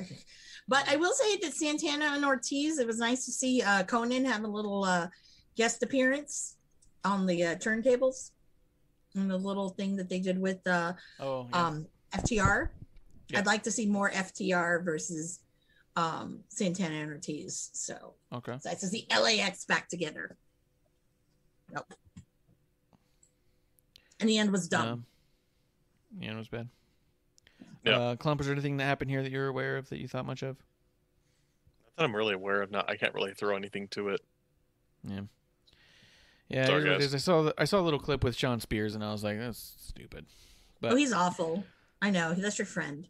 He's awful. Yeah. And then they really went out of their way to make him look. Yeah, he was in a room with chairs. I was like, how stupid is this? I'm like, come on.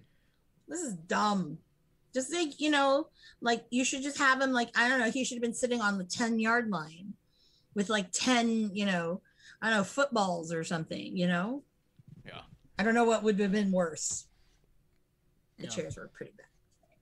No, I agree. But, you know, it is what it is. I didn't feel like I missed anything. I feel like I got enough of it, and I feel glad I didn't sit down and watch the whole thing. So we will move on unless there's something else you guys want to say about the event.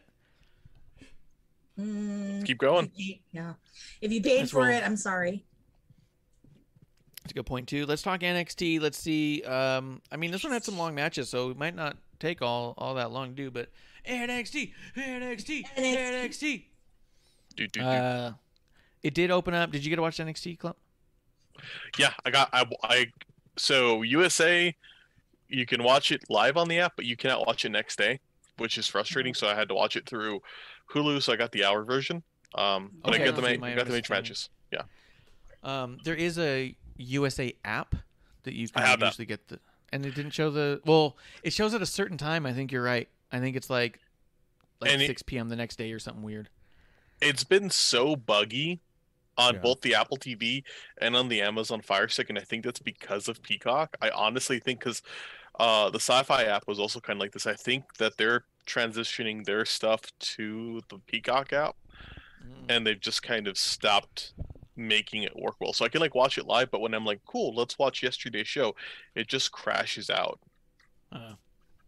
Well, let's see. We'll see what we can hit that was seen. You definitely saw the Gargano, Kyle O'Reilly, Pete Dunne match that opened the show. Yeah. What did you think? It's an interesting. I'm gonna start with you. I thought it was an interesting match. I was watching it and I thought they all worked really well together. It made me like Johnny Gargano because these two dudes worked really well with him. However, I can get having Kyle O'Reilly in this. I can get having Pete Dunne in this. I have no fucking clue really why Johnny Gargano was in it. Yeah. Even the you know video what I mean? package they showed before, it didn't explain it well to me. Yeah, like it was like we're really good. Like we're the best in this. I don't think you are, because arguably to me, like Bronson Reed, 100%. Could have been in it. Yeah, he's got a belt, but he could have gone for it. I mean, you could put Legado del Fantasma. Like you could have put the Santos Escobar in it. That makes sense to me. Yeah. Even though he just had a feud with Karrion Kross, he's still kind of on a hot streak, Exactly. That's why he makes way more sense than Gargano. Yes, like, and you haven't built these guys up in separate feuds prior. Like Pete Dunne, yeah. Kyle O'Reilly, yeah. But I don't know. And then the schmoz finish to it. When I saw that it was coming up first, I was like, this isn't gonna end like in a great way. And when Adam Cole came out, I was just like, I don't give a shit. Why are you here? Yeah, I was not thrilled by that part. Amanda, what did you think of the match? Well, again, I was like, why the hell is Johnny Gargano here? So I 100%. There's other people, but I mean, I knew something had to happen going into it. Like there's going to be something that's going to make this either like a fatal 4-way or something. Yeah. And of course, it's a fatal 5-way now. Yeah, I am not looking forward to that. Yeah. So honestly, like I liked later, with, Adam Cole, I kind of liked the happenings later.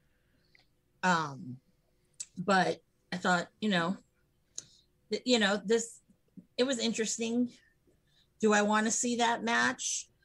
Actually, I think it's going to be pretty good at TakeOver, what it ends up being. So, yeah.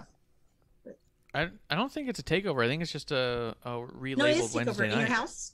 No, it's Isn't takeover In Your House just going to be another Wednesday or Tuesday or whatever? No, I thought it was an actual pay-per-view, or like on a pay-per-view weekend. Or if I'm wrong, I'm wrong. I don't know, guys. I thought it was just a renamed episode, so I guess we'll find out. We'll have to take a look. But okay, yeah. Here's my thing: is I didn't mind Cole getting involved in a sense. I wasn't excited by it, but I was like, okay, I guess they're gonna do something with it. I wasn't happy with what they did with it. Like I thought they were gonna split it up somehow. But a fatal 5-way does not intrigue me whatsoever. And my biggest issue with this match is if I feel like Gargano heavily choreographs and scripts everything, and I feel like this was the first time O'Reilly and Dunne looked equally choreographed, and they didn't look natural in the ring, and I felt like it showed. I feel like Gargano slows everyone down and makes everyone look choreographed, and I feel like that's a problem. I feel like he was calling the match, so it was like, well, let's rehearse it and rehearse it and rehearse it, and everything looks overly rehearsed, and nothing looks natural, nothing looks like a fight anymore. And so to me, it was another Gargano triple threat. It's the way he does all of his triple threats, and I don't like him. So it was a shame because of how much I like O'Reilly and Dunne, and I've put over every match they've had in the past couple years. But I think Gargano dragged this down, and then I think now we're getting a fatal 5-way, and I'm like, well, I don't think adding Adam Cole to it makes it interesting. What I hope happens though, I hope Karrion Kross spears all 5 of them and just lays them all on top of each other and pulls a Roman Reigns. Yeah. It'd be so fucking funny. But then a really weird thing happened. So the whole Adam Cole thing happens, and then Ember Moon comes running out there and starts screaming at Raquel Gonzalez, demanding she comes out there for who knows what reason. And that also, was weird. all this, it made no sense. I was like, what, are you suddenly a badass? You haven't been a fucking badass since you showed up. And now you're calling out the champion? For what? What makes you think you deserve it? And I was like, oh, I'm taking the title shot. It made no sense. And they have a promo in the back where she tries to make Ember's Law make sense, and it doesn't make any sense still. It was so weird. Ember Moon feels so forced into this, and I feel like they just weren't sure who to use. And Ember's like, oh, I can cut a promo that'll work. And you're like, yeah, I guess it works, but it doesn't make sense. Klump, was this in the Hulu version? She came out, and it was like, okay. It just the way it came out, I was like, did she miss a cue? Like it just felt so weird. Like the fuck is this? Some AEW shit. She comes out and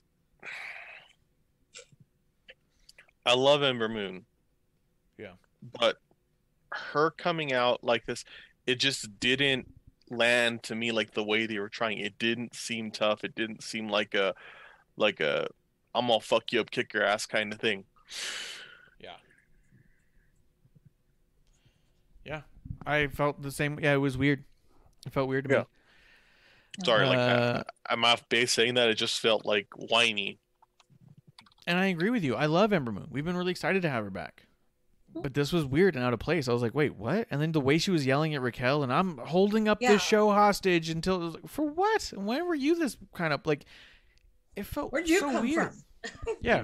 Who the fuck are you? I thought you were Shotzi Blackheart's little goofy sidekick who rides on the back of the tank and does whatever Shotzi want to do. You don't even come out and like you're in charge in your own team. Like, what the hell's going on? So I don't know. It was weird. Then didn't they just lose the titles not that long ago? Yeah. So why do you deserve a title? Like, it's just weird. It didn't make sense. A lot of the show did not make sense to me. I was like, what's happening? Bishop does say it's on 6/13, which would make it a Sunday. It would make it the week before Hell in a Cell. So I guess it is going to be pay-per-view, which is unfortunate because I don't want to see a Fatal 5-Way. I mean, I guess they have some time, but as of right now, I'm not interested in that Fatal 5-Way because it doesn't prove anything. And we'll get to the promo here in a minute, but I'm not excited about Ember Moon versus Raquel either. I feel like I've seen them all fight a bunch of times because of those tag matches.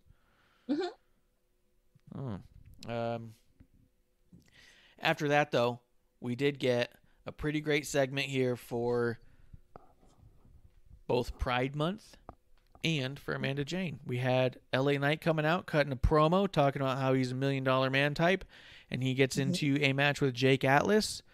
Yeah. The chemistry between LA Knight and Jake Atlas, so good. Yeah. Oh, yeah. Oh, yeah. Yeah. Yeah. And it's like, it's strange to me because Jake Atlas moves like nobody moves. Because he's a gymnast. He moves in a really weird way and not in a bad way. He just moves incredibly unique. And one of the issues I've had with him early on was like, he's going to have a hard way making some of that stuff look natural.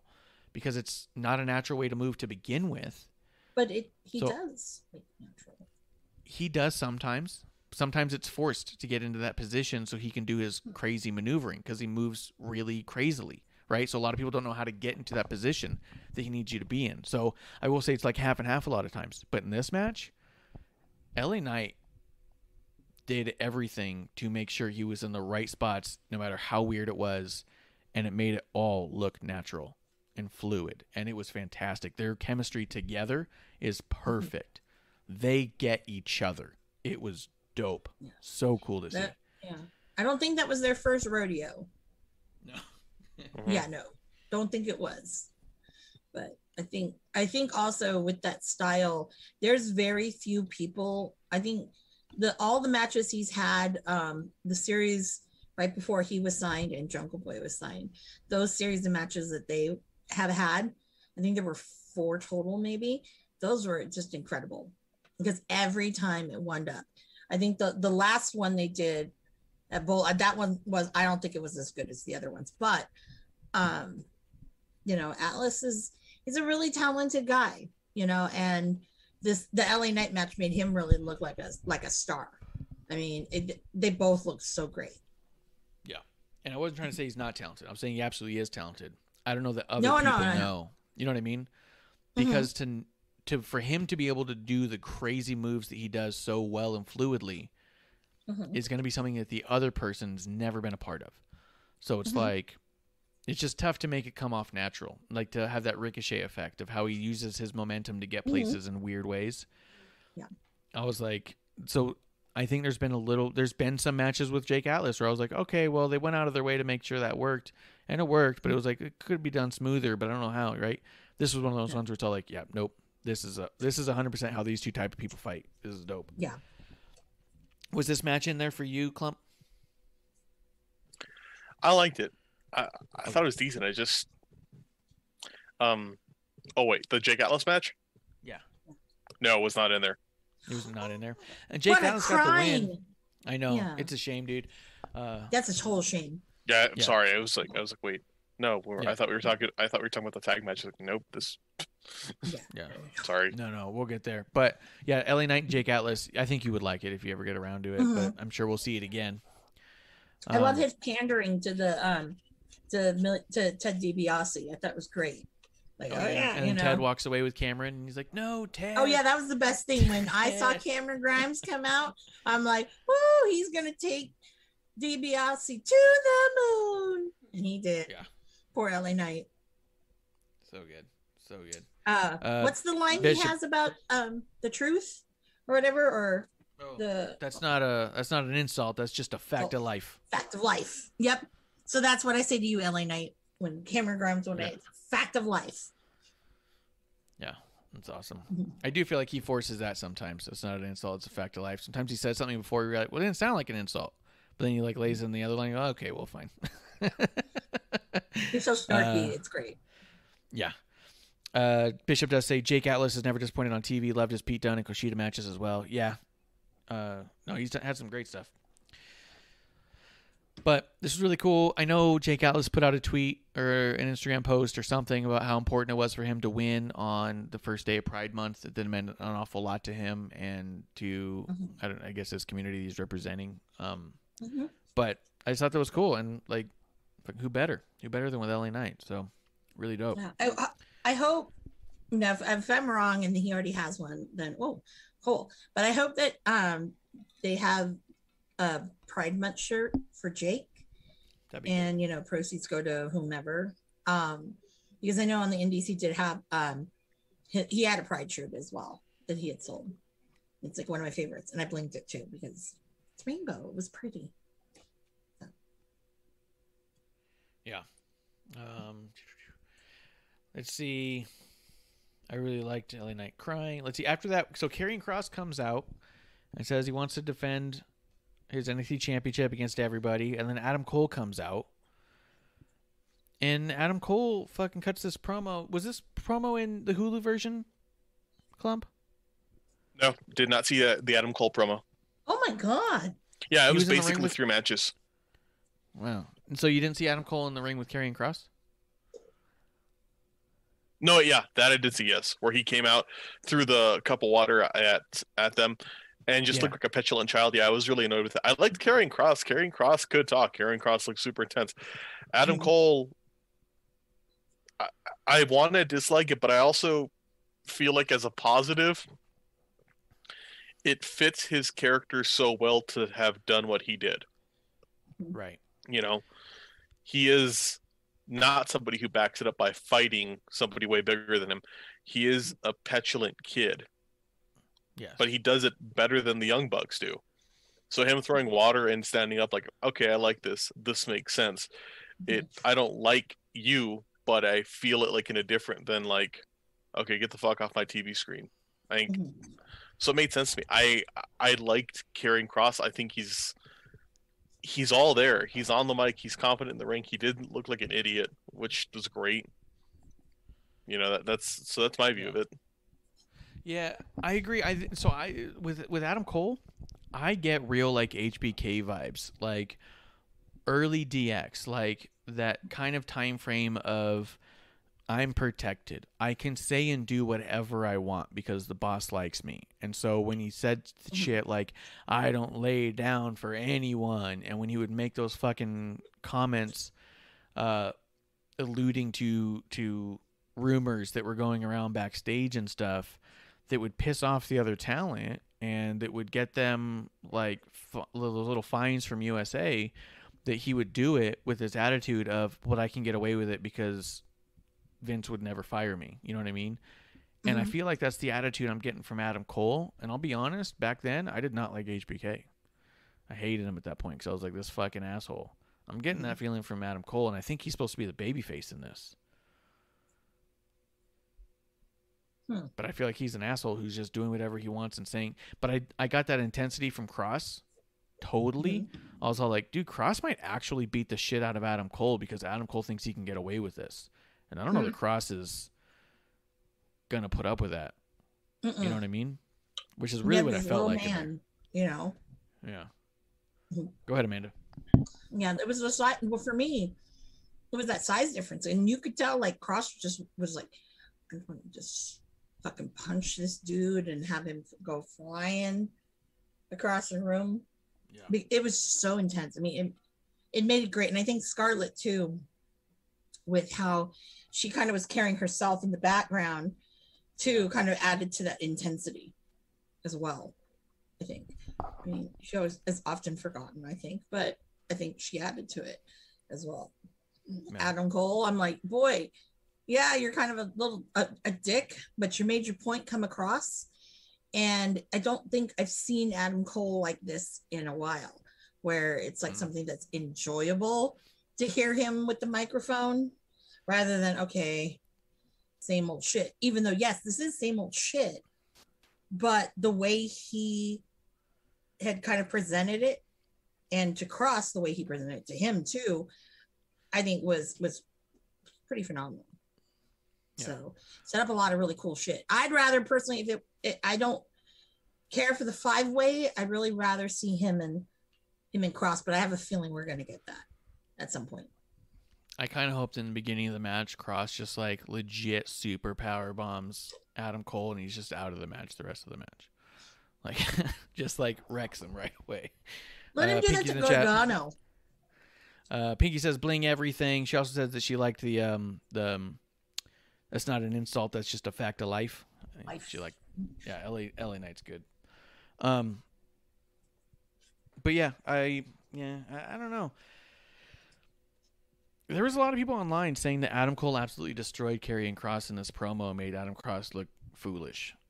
I didn't feel that way. I felt like Kross was getting like, it looked like he was getting like fucking legit pissed, and I was like, Kross is a dude who's willing to just fucking fight. Like, you can say all you want, but at the end of the day, like, he comes off so intense that it's like, all right, well, I'm mad now and I don't want to talk anymore. I want to break you in pieces. And you're like, oh, that's not as fun. You know what I mean? Like, I was like, oh, I thought we were just gonna call each other names for a while. Nope, I'm just gonna start beating you up now. Oh, no, I wasn't ready for that part. I was just thought we go back and forth. No, just punches, moving forward.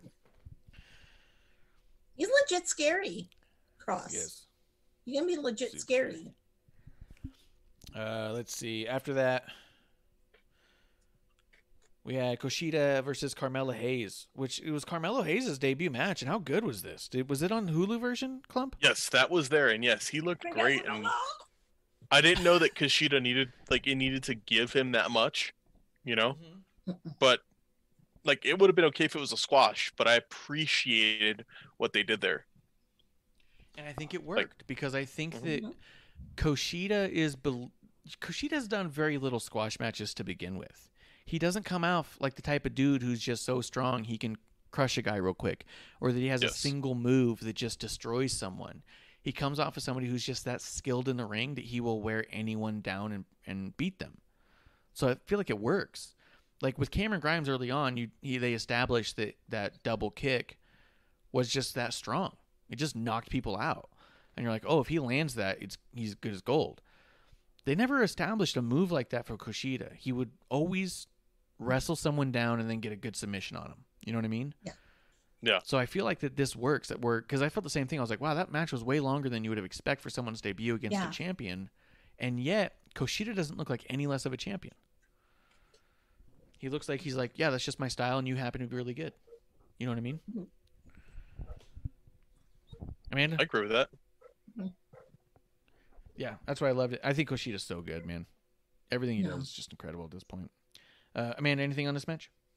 Well, very excited to see the man formerly known as Christian Casanova. And I am kind of excited that this because he was in that round of signings like earlier in the year. Yeah, you're like, oh my God, they're sweeping all the indie people again. Yeah. And I thought, oh, maybe you won't see him for a while, but it was a really pleasant surprise to see him. I thought that, man, there's a lot that they could do with him, and it was very promising.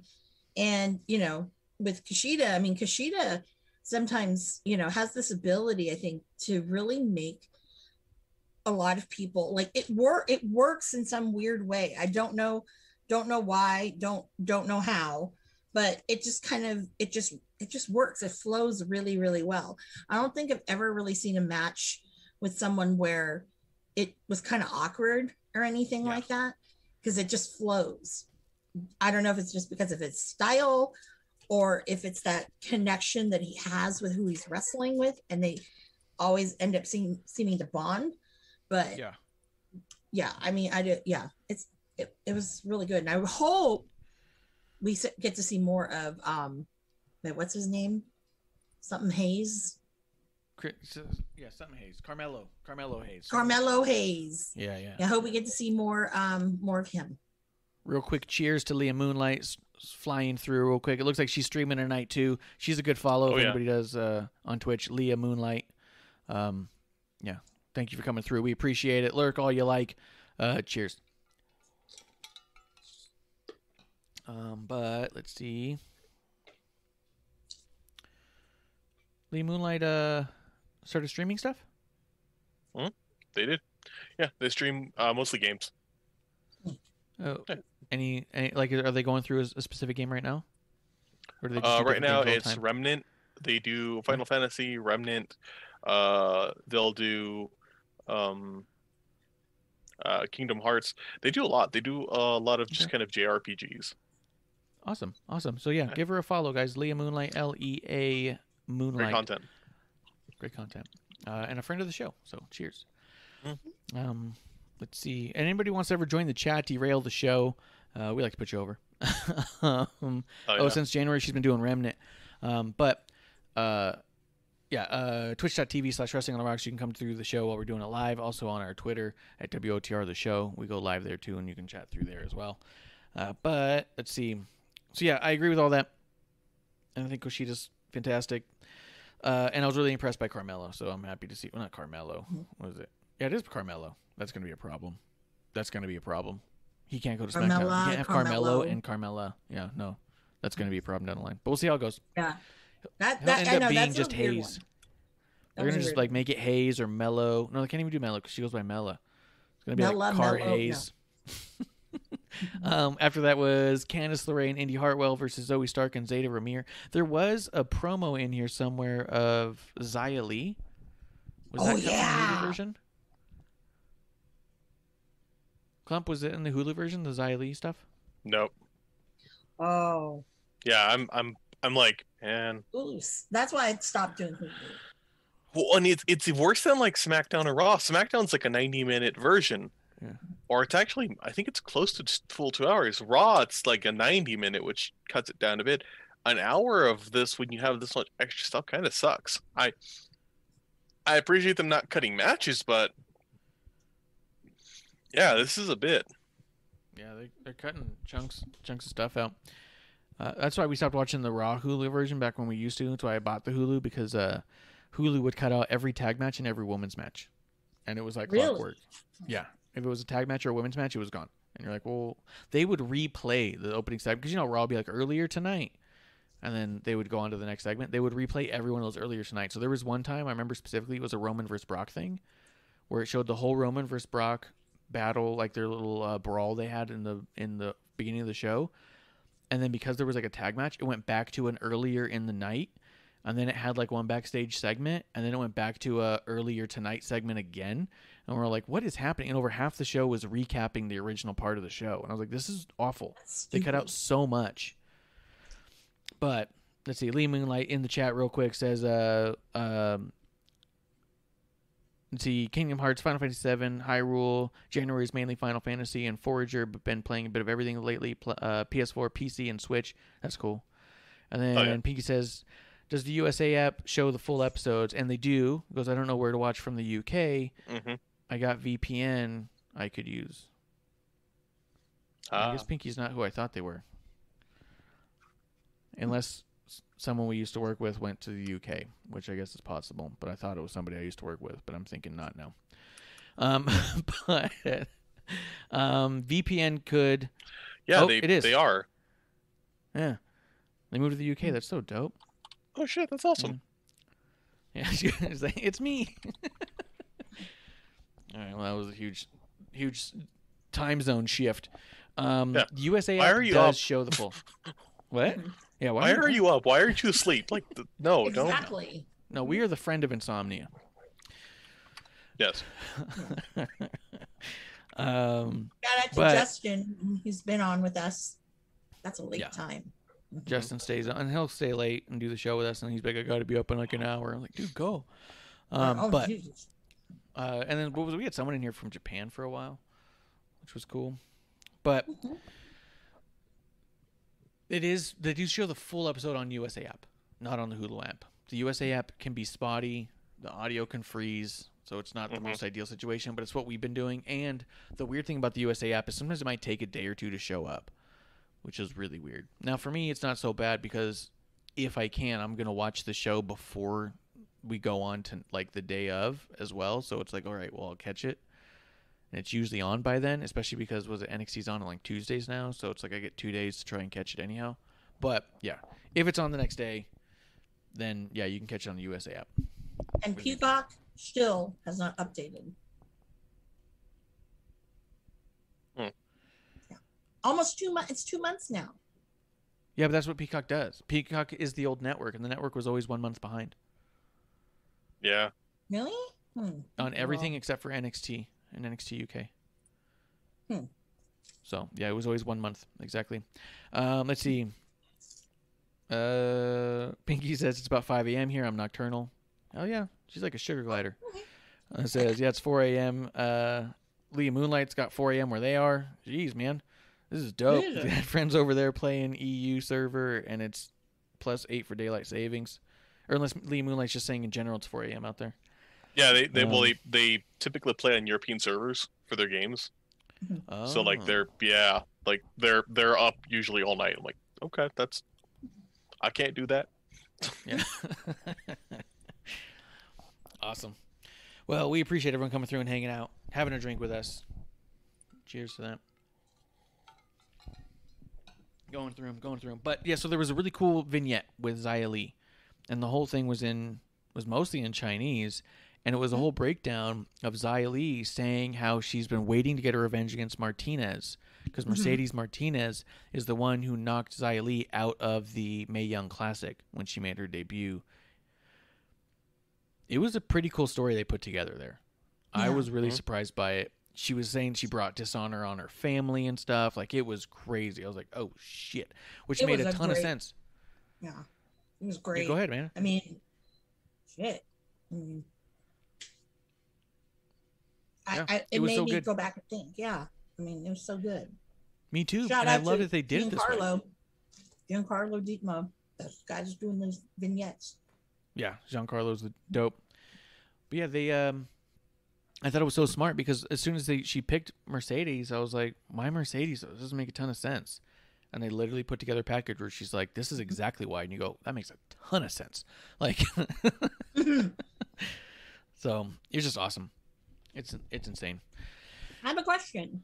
Do you think we will find out who what's her bucket is? Tian Sha? Tian Sha? I think short answer no. I think that the whoever's portraying Tian Sha will remain that. I think there will be a kayfabe split there. I do really think it's Karen Q. Yeah.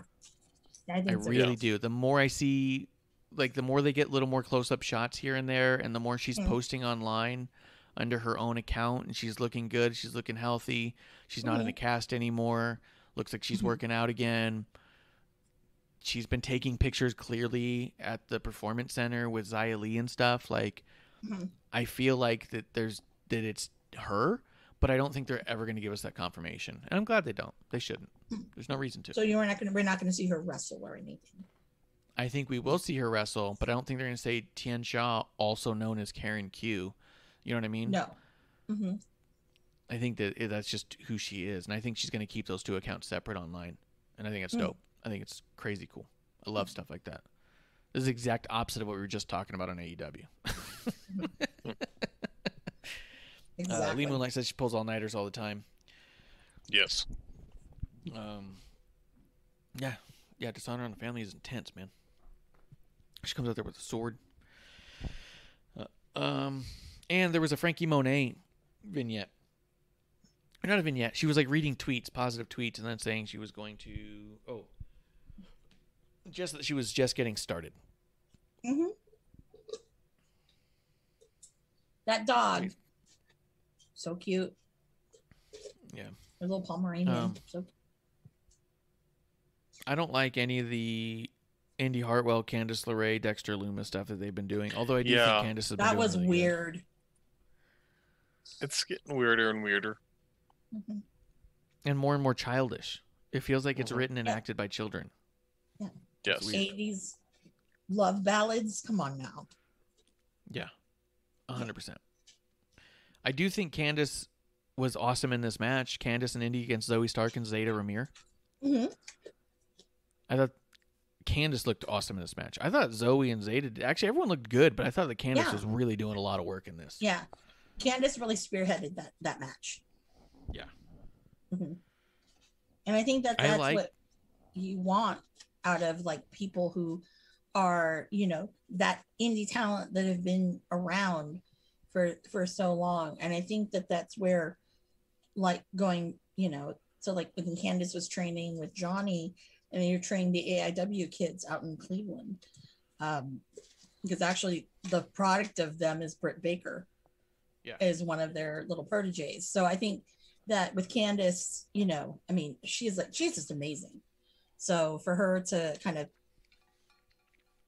guide all those ladies, it was really good. It was some good stuff. Yeah, it was cool. And I like Candice's attention to detail. Like the fact that she leans into this whole like poisonous pixie thing, and she does this really like this weirdly delicate movements with her hands and stuff. Mm-hmm. And like even the way she like goes to touch her belt, she like almost kind of like taps it a little bit. Like it just flutters on it. Like it's just neat. I watched it, it just made me laugh. Was this match on Hulu, Klump? What was the match? Indy and Nope. Candice. Nope. Against Zoe and Zeta. Nope. They did make a Corey and Topanga reference on commentary, and Wade Barrett said he had never heard of them. That is worth it. That alone, I would love to watch. It was. But yeah, Dick. I'm sorry. I'm not trying to be an asshole. I'm like, I'm realizing I missed a lot more show than I thought I missed. Because I even watched like a YouTube video of like, what did I miss on NXT? And they kind of just went over everything I saw. I was like, okay, cool, I'm good. So did this asshole watch the Hulu version? I think that asshole watched the Hulu version. Nothing wrong with Hulu, but you know what, Hulu? That kind of sucks. Other than you having Futurama, there's not much I like about you, Hulu, and King of the Hill. Yeah, Hulu can be a big issue. Guys, let me know if our sound is still on, if our sound's going good, our screen's back on. Technical difficulty while producer's asleep, so I had to fix it off screen. But fun. You can hear you. I can hear you. I can hear you, but I just want to make sure the chat can hear us. Because if they heard producer snoring for a minute. Okay, sounds good. Oh, did you? Oh. Good. Very good. Well, we're back online. Everything's good. Everybody's calmed down. It's only the episode 1. No big deal. They did show one more vignette of Diamond Mine, but I missed it because we were talking about it last night about how we haven't seen a Diamond Mine commercial in a bit. But I'm definitely reading a note that it definitely happened and I missed it. So I'm like, okay, well, at least they're. How did I miss that?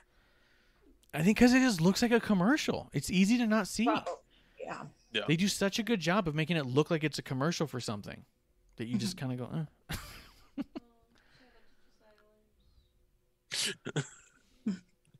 Shout out to Josiah Williams for the Diamond Mine. For NXT was Giancarlo. He did okay. Yeah, Josiah Williams no longer with the company. He did a lot of the music and stuff, and he was doing some of the digital editing. Let's see. I guess it brings us to the main event. I'm looking at the stuff. That's where we're at. NXT Tag Championships, MSK versus Legado del Fantasma, and it just didn't disappoint. Why would it? Yeah, it was a great match. Yeah, Klump hit it. Yeah, It was a good way of having like a match with like outside interference where it did ruin the fucking match. Mm-hmm. Yeah, it was like the outside interference was happening. It was creating a chaos outside of the match. It didn't feel like it was making a big difference on the match. It felt like it was moving stories around with the characters. Does that make sense? Yeah. I agree with that. I think it was all the characters made sense. All the people getting involved made sense. The action in the ring was good, and the way that the people got involved, it wasn't where like I feel at times AEW almost focuses outside of the ring, or they feel like they're competing against the in-ring action. You know, whether it be like some member of the Elite or the Good Brothers fucking with a match, or it's the Gun Club just shouting bullshit. Yeah. No, I agree. And I don't know that I have a lot to say about this match other than, there was a bunch of shenanigans on the outside, but it did not interfere with the match. It just kind of created a feeling of a lot of importance around tag teams in NXT. Yeah. And it felt like it created an importance with Bronson Reed and Escobar. So it feels like it's pushing Escobar into the North American title scene, which is fantastic, and elevated the idea of all the tag teams being main event players in and of themselves. So I don't know. Like I said, didn't disappoint. I mean, I don't know how you can critique an MSK and Legado del Fantasma match and not just say, perfectly done. You know what I mean? Like, what else is there to say? Yeah, I mean, I love where they're setting up everything. You know, I mean, it was like almost near perfect. I mean, it's something that that does deserve to be a main event. You know, and I think I said on episode 1 that, their tag team division in NXT, I think, is probably the best one out there. Yes. Yeah. Hands down. Hands down. I think they do such a good job with it. Yeah, it's fantastic. Yeah. So I don't have a lot else to say about it other than we have a couple matches set up for in your house. I'm not overly excited about those matches in and of themselves, but a lot of this other stuff going on is really cool. I hope MSK hold those titles for a real long time. I'm going to be honest. Yeah. Is there anything else left on the show that you wanted to touch ground on, Amanda? Well, you're not excited for Cameron Grimes and LA Knight? That's probably the only one that I'm like really like, oh yeah, and then just seeing Cross kind of murder everybody. But other than that, I'm like, oh. Yeah, okay. That's right. I forgot that they did announce that one. That one I did say, okay, that's for me. That's the one I'm watching for. Yeah, that's me all the way. Yeah. So we're going to see a Lamborghini or a Dodge Viper. Maybe. I don't know. I mean, who knows? I mean, that'll be really, really cool. Fighting for the love of Papa Ted DiBiase. Papa Ted. Oh my God. Klump. LA Knight, just to go back to that, it was just hilarious how pathetic he sounded. Ted. Yeah. Yeah. Kind of crying. Yeah. It was so great. He's such a sucker. I love it. Klump, anything else you thought we missed on NXT? I mean, you guys got more than I did by a lot. So no. It's crazy. I just want to make sure there's nothing that you were like saying like that you watched, and so I definitely want to say this thing or not. And if you make sure you got the opportunity to do that. Yeah. No. I mean, the only other thing I got, like I said, I was going to throw this out. Suns up 20 points. Ooh. Is it over, or is that just where it is? Halftime. Suns up 20 at halftime. If they win, the Suns are going to be in the playoffs, and the Lakers are not. Oh, ooh. LeBron will cry. I love LeBron crying. Ooh. I like LeBron. I saw years of that. That's not even the meme. The meme is Michael Jordan crying. Yeah, but LeBron crying up here. Remember, Golden State Warrior country up here. Oh yeah. Mm-hmm, yeah. Yep. Fair LeBron enough, crying is great. Yeah. All right. We get those. All right. Well, guys, I think we did it. I think we talked about a lot of good stuff. I always like our Thursday shows. I feel like we really get into it, and we did talk about a lot of stuff. A little bit. As much as we try to keep it light, I feel like we get into the more serious stuff, the deepest, which is really fun. I really like it. So we are the dive bar of the IWC, so it is important that we have our drunken tirades about what's happening in the Twitter sphere, as they say. Guys, if you're ready for last call, I'm ready to wrap it up. What do you say? Let's knock it out. Yeah. All right. Well, guys, don't forget to go to noowave.co, noowave.co, and use that promo code CHEERS for an additional 10% off the already crazy deal that they have on that bag of coffee right now to try New Wave coffee. It promotes energy, focus, and mood for productivity and creativity. And I'm a really big fan, and they're sponsoring the show. So if you help us by helping them, everybody wins. If you like coffee, you're going to like this coffee. If you like us, you're going to like it even more. Guys, we are at WOTR, the show. I am at Ref Marsh. That is at Crybaby Klump. Send him all the DMs of all the dirty stuff. He doesn't check. And that, on the other side, is at Amanda Jane with a Y. Guys, we'll be back on Tuesday for another episode 1 here at Wrestling on the Rocks, guys. That's last call. Cheers. Hey, Producer Lady here. Thanks for tuning in. Continue to support us or buy us a drink by following and putting the I in subscribe on Twitch. Or subscribe and review our podcast on Apple Podcasts or wherever you listen to us. Cheers. I would never have a drink with wrestling